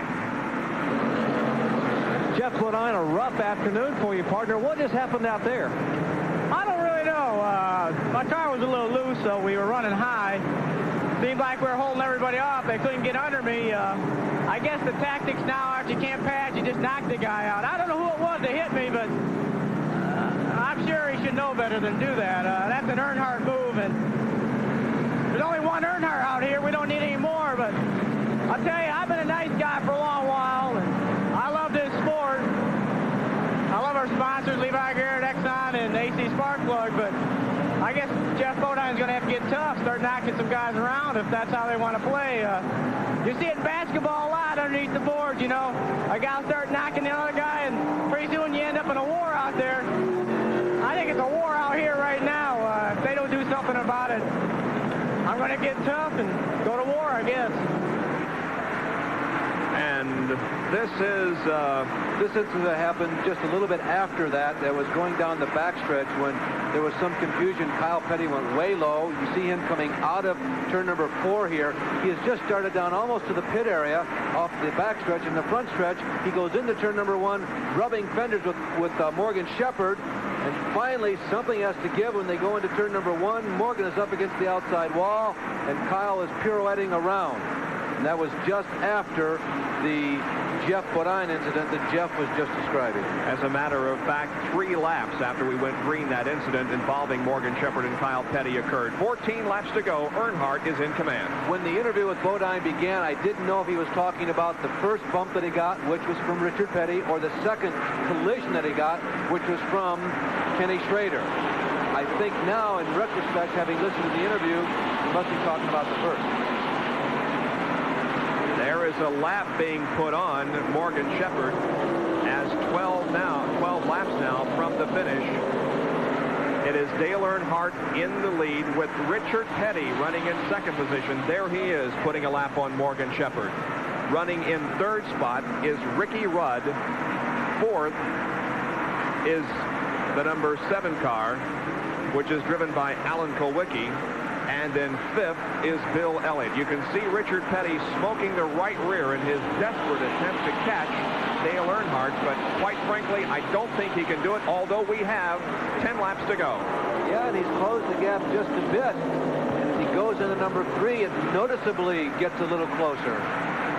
The 4th place car just got a little bit of out of shape on the racetrack. Alan Kulwicki in the 7 Xerox Ford. You can see the rear end coming around in turn 4. He fights to save it and does before it hits any of the concrete. And Alan Kulwicki has had an excellent performance here today. I want to tell you that most every one of the fans gathered here at this racetrack are on their feet, and about 99.9% of them are cheering on Richard Petty in hopes of seeing King Richard win his 201st career victory. Nothing short of a miracle. Not because, no, Richard's not a good one to think that he might win, but because you have to beat that blue and yellow machine. You can see, though, that tire smoke coming off, indicating that he is getting every ounce of performance out of that car, and in fact, perhaps using too much on the right rear. He has been leaning on that for the last 20 or 25 laps consistently, and that is not necessarily a good idea. You asked me earlier if tire smoke, if it happens 3 or 4 laps, no, it shouldn't be making an effect, but when you keep doing it, that's been a risky business. By the way, Kulwicki lost the position to Bill Elliott just after he had that slide we showed you in turn 4. Elliott is 4th, Kulwicki is 5th. Eric Gann is running in 6th position, and Kyle Petty is 7th. And once again, it appears as if the Iron Man, they used to call him the Iron Head, but the Iron Man is a more appropriate term for Dale Earnhardt, is going to win this race. There are now less than 4 laps to go. When they come down next time, it'll be 3 to go. There is the interval between Dale Earnhardt and Richard Petty. Boy, Richard is just doing everything he possibly can, and if this continues, he's going to finish second, but boy, he sure would like to win this race. He's obviously comfortable with the line that he's taken, even though he's smoking the tires. The veteran that he is, he's well aware of what's going on, but he's going for the win, and he feels that that is his best chance, and he's willing to take whatever risk is involved to do that, because he seems to be at certain periods in the race a little quicker than Dale, but he can't get up enough steam to get around. This time around, the white flag will be displayed, and there will be 1 more lap to go on this .533 high bank half mile. The white flag comes out. Dale Earnhardt is about to win his 5th race of the year in 7 attempts. Richard Petty, that far behind, is going to come up short, though.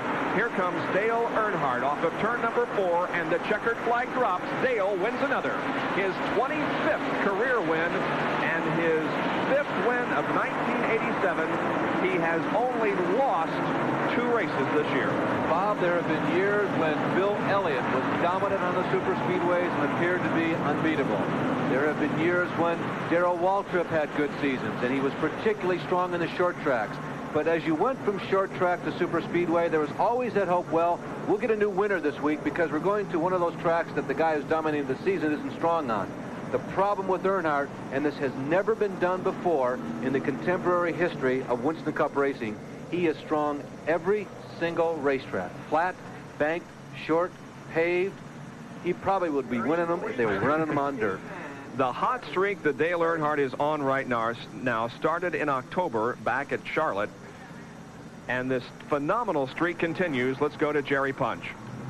Well, Dale getting unhooked here. A tremendous win again today, Dale. 5 wins and 7 starts in the 5th win here at Bristol. So a tremendous streak. Congratulations, partner, on a nice race.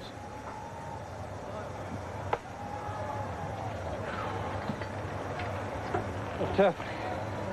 You can see trying to get his breath, trying to get wiped off, Dale. An afternoon of just absolutely everything you could have in a short track race. A little bit of rubbing here and there and some beating and banging, but you're able to come back. Do you think you might be able to have a shot at it early in the race when you got down a little bit? Well, we had a flat, you know, and got back a lap, but we made that up. And you know, the only other incident was that deal with Sterling Marlin, and you know, we run in on a slow car and got into Sterling and everything. You know, we just caused a wreck there, got in the wreck, and you know, that was put us back in the field. We had to work our way back up. But once we got back to the front and we could run our pace and run our groove, we was pretty happy with what was going on. Hey, man. Well, Dale Earnhardt takes the win here at Bristol, and they're firing his car up after gassing it here at the pumps, and he will head back down to get the accolades in victory lane. So Dale Earnhardt wins again in Winston Cup competition. You know, Larry, when we first went green after the rain delay, and Dale did not make a very concerted charge, right, I really had my doubts as to whether he could win this race, but I guess I shouldn't have. Well, I thought the car had been damaged in that incident with Sterling, and I agree with you. It didn't seem like that he was going to have enough energy, the car was going to have enough energy to win the race. Very interesting race, and this is one sure to bring about a lot of discussion in the newspapers in the next week. Well, we have a couple of races coming up for you here on ESPN. In 2 weeks from today, we have some exciting IMSA competition coming to you from Riverside, California, the LA Times Grand Prix.